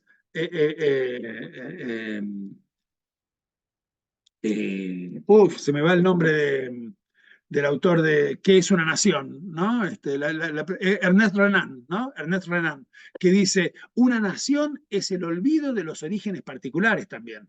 Es por un lado, el rechazo del latín, que nos vuelve apenas una parte de un imperio mayor, que es Europa, pero es también el olvido de las lenguas regionales, primeras, maternas, en nombre de una lengua nacional. Y un siglo después de eso aparecerá nuestro buen amigo Renatito Descartes, ¿no? Diciendo en el discurso del método: escribo en francés. J'écris en français. Escribo en francés, que es la lengua de mi portera y no la de mis preceptores. Ahí hay una idea muy importante. En efecto, si queremos hacer filosofía para nuestros vecinos, para nuestros porteros, para nuestros amigos, y no para nuestros preceptores, díganme si no se anticipa algo allí de la reflexión muy posterior de Manolito Kant, ¿no? Sobre la autonomía respecto a nuestros preceptores. Nuestros preceptores, en la frase de Descartes, son los preceptores de la vieja universidad latina, europea, continental, contra la cual Descartes empieza a escribir. Dice: no, yo no quiero que me aprueben mis preceptores de la universidad vinculada con el imperio y con la iglesia. Yo quiero que me entiendan mis vecinos. Esa decisión de Descartes, escribo en francés, tiene una actualidad mucho mayor que la que creemos. La discusión que se plantea Descartes es la misma discusión que tenemos en nuestras universidades hoy en América Latina en el siglo XXI en relación con en qué lenguaje escribimos, en qué idioma escribimos las cosas que escribimos. Las escribimos en la lengua franca de nuestro propio tiempo, que ya no es el latín del XVII, sino el inglés del imperio de las revistas referateadas, tipo 111A, non plus ultra, que dan unos puntos bárbaros para el ridículum vitae, o escribimos lo que escribimos para que nos entiendan nuestros vecinos, para que nos entiendan nuestros estudiantes, para que nos entiendan nuestros colegas, para contribuir a la discusión en el interior de nuestras naciones. Es la misma discusión, ¿eh? Solo hay que cambiar el latín contra el que se pelea Descartes, contra el inglés, por el inglés, contra el cual tenemos que pensar nosotros en nuestras universidades si las queremos autónomas y al servicio de nuestros pueblos, y no al servicio de nuestro curriculum vitae, ¿no? Es la misma discusión. Es la misma discusión que lo lleva a Hobbes después a decidir cambiar el latín en el que había escrito en 1642 el de Quihue por el Leviatán con el que escribe por el inglés con el que escribe el Leviatán 9 años después, en 1651. Es decir, es el proceso de conformación de las lenguas nacionales como parte fundamental del proceso de conformación de las naciones. Y allí el inglés es particularmente paradigmático. El francés, por supuesto, el italiano, por supuesto, el español, están ahí los textos de Juan Luis Vives sobre la formación de la lengua de una península, que era una confusión tremenda de lenguas, que los árabes, que los portugueses, que los vascos, que los no. Ahí la conformación, hasta hoy es un problema en la península ibérica, el problema de la lengua. En esa isla que llamamos Inglaterra, la lengua era un problemón también, porque generaciones tras generaciones y siglos tras siglos, esa isla se había visto sometida a invasiones que habían llegado de los lados más distintos, de los vikingos, de los normandos que venían de Francia, de los romanos que venían por abajo para hacer de Inglaterra parte del imperio y que a los 2 siglos se fueron porque dijeron, no, no es por acá, vamos a ir para otro lado. Y dejaron allí, sin embargo, algo del latín que todavía hoy está presente en el inglés. Igual que los normandos dejaron el francés, que está muy presente en el inglés. Sería una exageración decir que el francés está presente en el inglés de hoy como el latín está presente en nuestro castellano. Evidentemente decirlo así sería una exageración, pero que hay mucho francés en el subsuelo no sabido del propio inglés que hoy se habla, ¿no? En adverbios fundamentales como el adverbio very, you are very pretty. Ese very viene de verité, viene de la verdad de los franceses. Es un adverbio que enfatiza el carácter verdadero, real, ¿no? De una cosa. Y viene del francés. Es muy interesante. Últimamente estuve leyendo bastante sobre esto a raíz de lo que quiero comentarles ahora, que me va a llevar los últimos 5 o 10 minutos de esto y ya les juro que se acaba, así incluso tenemos 15 minutitos para dialogar un poco. Estuve leyendo algunas historias de la lengua inglesa. Es muy interesante cómo el francés se conecta con el inglés, se mezclan, se hibridan. En general el francés es muy fuerte en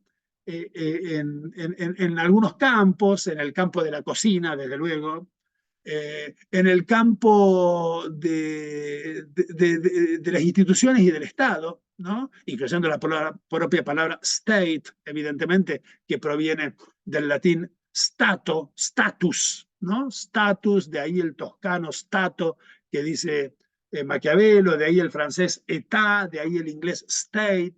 En general, el lenguaje jurídico de los ingleses debe mucho al latín, o al francés, que a su vez deriva de aquel latín, ¿no?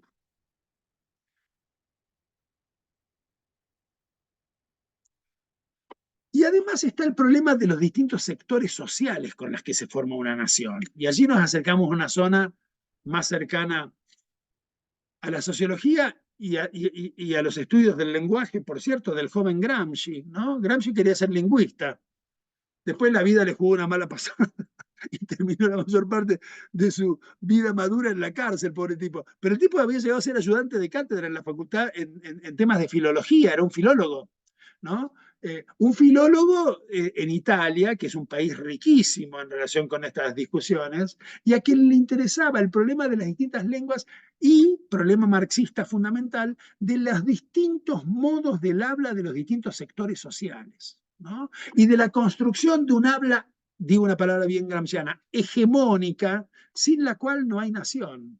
Bueno, Shakespeare, entre fines del XVI y comienzos del XVII, lo intuye y lo despliega de una manera extraordinaria en su segundo gran ciclo histórico.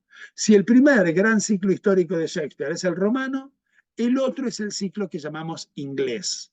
Si con el ciclo romano Shakespeare piensa, como buen pensador renacentista que es, ese gran modelo del pensamiento político que es la Roma antigua, con el ciclo inglés piensa el proceso de formación de su propio país, del Estado nacional de su país y de la lengua nacional de su país.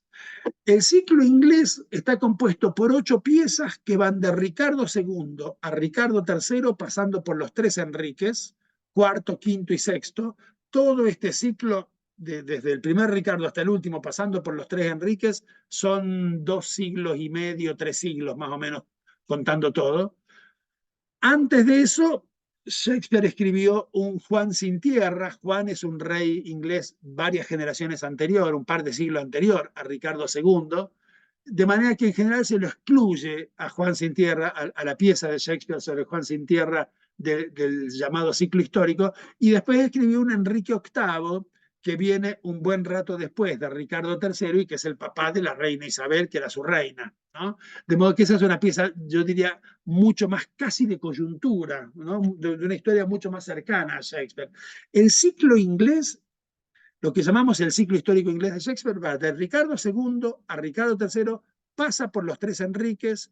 Ricardo II es un rey definitivamente medieval, torpe políticamente, porque está tan seguro que su legitimidad radica en Dios, que no presta la más mínima atención a un golpe de Estado que le están haciendo frente a sus ojos y que se da cuenta cualquier persona más o menos avispada y te dice, no, mi legitimidad viene de Dios, a mí no me puede pasar nada. Le hacen una zancadilla y se queda sin poder y va a la cárcel, donde además después lo matan.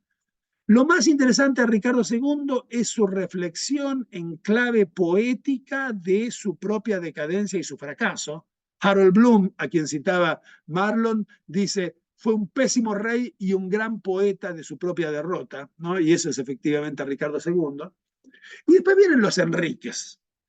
Acá solo me quiere, y después Ricardo III, a quien conocemos bien. Es el malo malísimo, cuya maldad, diría Hegel, era históricamente necesaria. Ricardo III, que debió ser malísimo, después debió ser derrotado para que sobre la derrota de esa forma de mal absoluto en la cima del aparato del Estado viniera, ¿no? Con Boll, no me acuerdo cómo se llama, el que lo derrotó, que después se convirtiera en Enrique VII, ¿no?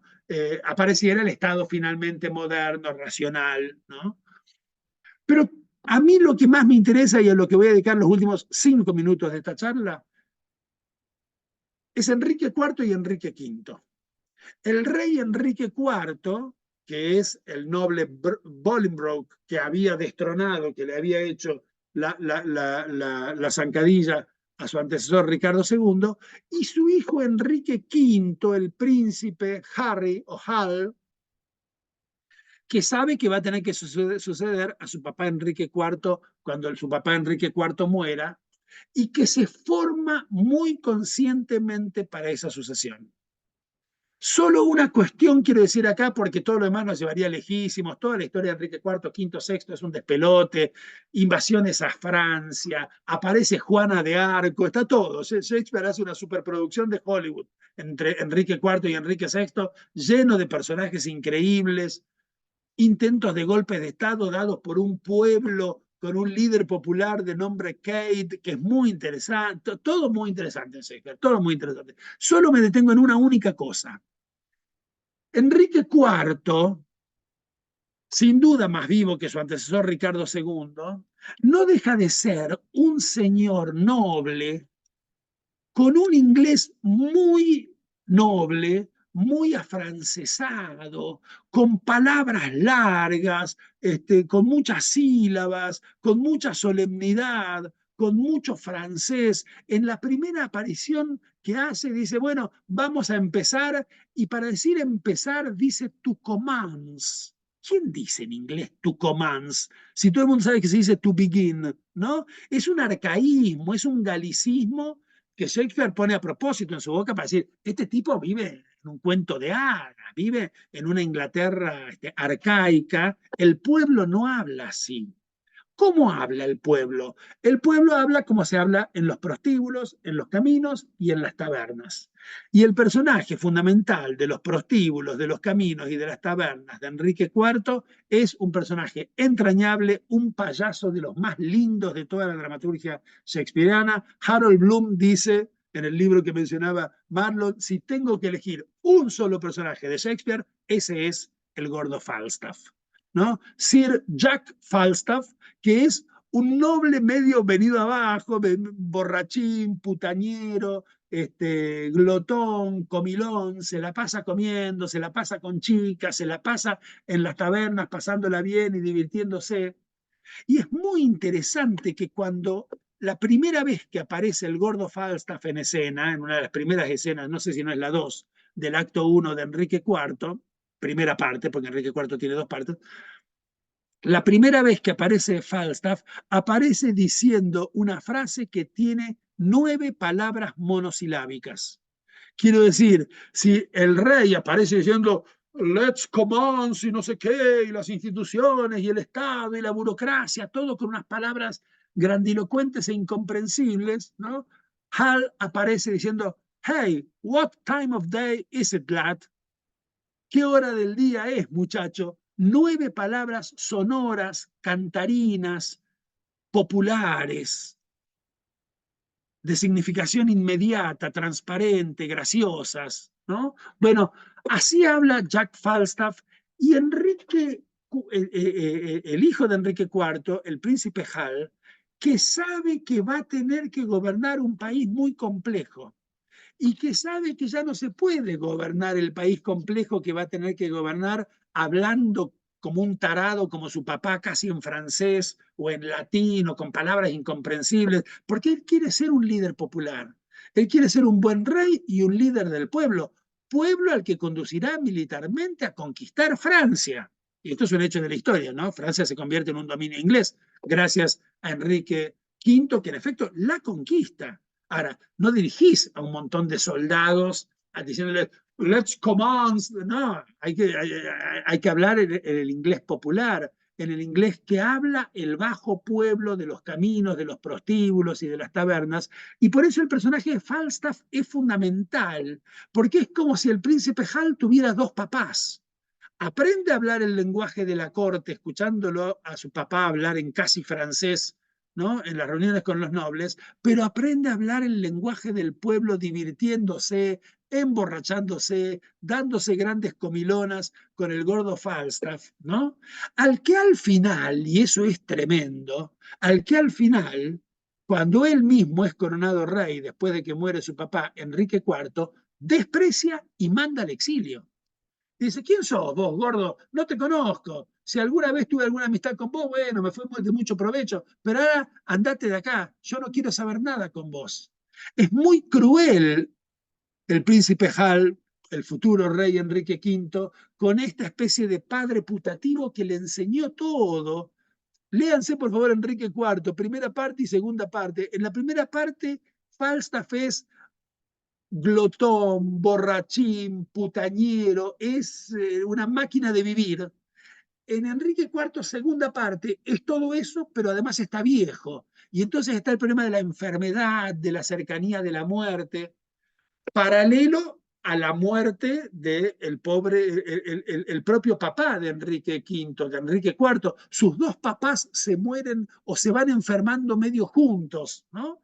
Y Falstaff termina muriendo de tristeza, termina muriendo de dolor después del desprecio que le propina el ahora rey Enrique V. Nos enteramos de su muerte al comienzo de Enrique V, cuando nos llega por un narrador, nos llega por un mensajero la noticia de que Falstaff murió. Bueno, quería todo esto debería haberlo desplegado con muchísimo más tiempo, incluso con mucha mayor cantidad de ejemplos del tipo de inglés que habla Falstaff, del tipo de inglés que se habla en la corte, del modo en que el propio Hal, futuro Enrique V, se sabe nutrir de lo uno y de lo otro.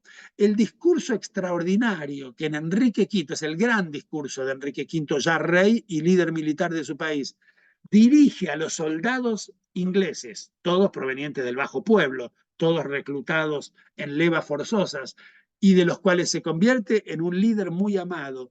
El discurso que les da a los soldados en territorio francés antes de la batalla de Agincourt, en que en minoría numérica extraordinaria Inglaterra triunfa sobre Francia, esto es también un dato de la historia.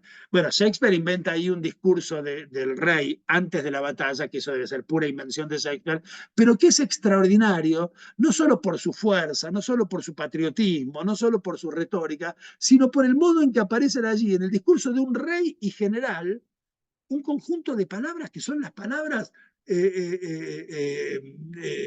casi procaces o de una amistad, ¿no?, tejida con esa muchachada mientras se toma vino, mientras se come en las tabernas. Los llama al ejército inglés band, ¿no? Banda de hermanos, band of brothers, ¿no? Jamás Enrique IV habría dicho band al ejército, ¿no? Lo habría tratado con más solemnidad, con más distancia, con más formalidad. Bueno, Enrique V es un gran rey que termina de unificar a Inglaterra y la lleva a conquistar Francia gracias al modo en que logra, usando las enseñanzas de sus dos padres, el verdadero y el putativo, hablar una lengua que será la lengua de la Inglaterra moderna, ¿no?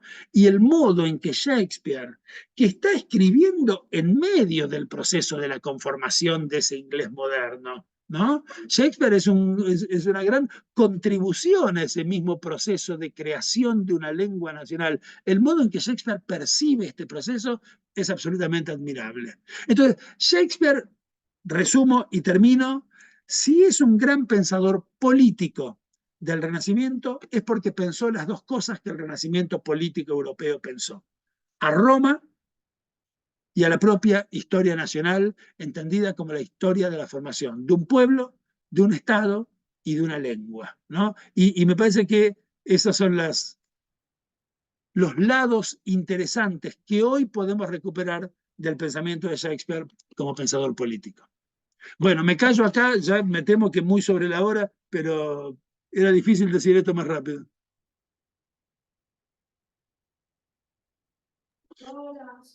Bueno, Eduardo, maravilloso, maravilloso. Muchísimas gracias, de verdad, fantástico todo el recorrido. Tenemos por acá una pregunta, a ver si me pierde, acá está, de José Luis Aguilera, y José Luis pregunta, ¿en qué términos puede relacionarse a Hamlet con el mito de Edipo y cuál es su opinión respecto a algunas versiones que niegan la existencia de un Shakespeare histórico atribuyendo sus obras a algún autor anónimo?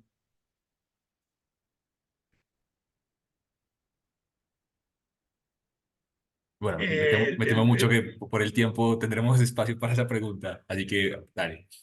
30 segundos para cada parte de la pregunta. Sobre la primera, se ha escrito mucho. Le recomiendo mucho a José Luis las cosas que escribieron Freud y Lacan sobre el particular. Son dos grandes mitos, el mito de Edipo y el mito de Hamlet, ¿no? El mito de Edipo es el mito del sujeto que no sabe la verdad y que por eso actúa. El mito de Hamlet es el mito del sujeto que sabe la verdad, porque se la reveló un muerto, pero esa verdad lo lleva a la inacción, ¿no? Entonces hay así dos modos de pensar la subjetividad muy interesantes con las que el psicoanálisis ha hecho incontables cosas, ¿no? Que vale la pena leer. Vale la pena leer a Freud, vale la pena leer a Lacan, vale la pena leer a este hombre tan interesante que escribió, ¿cómo se llama, Marlon? Este francés que escribió Erótica del duelo en los tiempos de la muerte Alush, seca. ¿no? Jean Alush, ¿no? Las cosas de Alush son muy interesantes sobre estos asuntos. En general, el psicoanálisis tiene mucho para decir sobre estas cosas. Lo segundo, yo no veo qué ganancia tenemos con negar la existencia histórica de Shakespeare y suponer que eso lo escribió algún otro autor anónimo, porque la pregunta dejaría de ser simplemente ¿cómo puede haber alguien tan genial como Shakespeare para pasar a ser ¿cómo puede haber alguien tan genial como el anónimo que se hacía llamar Shakespeare? Me parece que estamos frente al mismo problema. El problema es de qué cabeza humana pudo salir esta obra maravillosa. Y la verdad es que a mí, cómo se llamara el individuo, cómo le decía la señora, los hijos, me tiene sin cuidado. Me parece que hay un sujeto que escribió estos textos, nada me hace suponer que no se llamara de apellido Shakespeare. Esos textos dialogan entre sí, es decir, componen una obra, no hay acá un conjunto de autores, no. hay un autor que una obra remite a otra y que posiblemente se haya llamado algo bastante parecido a Shakespeare. En efecto, los papeles se pierden con el tiempo. Este personaje vivía en una ciudad del interior de Inglaterra, sabemos poco sobre él, los registros son todos esquivos. Últimamente salió una serie, no sé si la vieron, hay una serie de 3 capítulos, en parte documental, en parte medio ficcionalizada, en parte con entrevistas a grandes actores y directores de teatro sobre Shakespeare, que no está nada mal dentro de un formato televisivo de 3 horas. Eh, no, yo creo que ya no es motivo de debates hoy que haya existido o no haya existido Shakespeare. Sí es motivo de debate si algunas piezas que le atribuimos fueron escritas solamente por él o en colaboración con otro. Ese tipo de cosas sí, sin duda, y allí hay mucho para seguir descubriendo, pero no parece ser dudoso hoy que haya existido y en todo caso existió, sea cual sea su nombre exacto, un tipo extraordinario que pensó estas 40 piezas con una cabeza increíble, ¿no? Ese para mí es el único misterio, no cómo se llamaba exactamente, sino cómo pudo ser tan extraordinariamente genial. Bien, les agradecemos inmensamente a todos y a todas por la asistencia.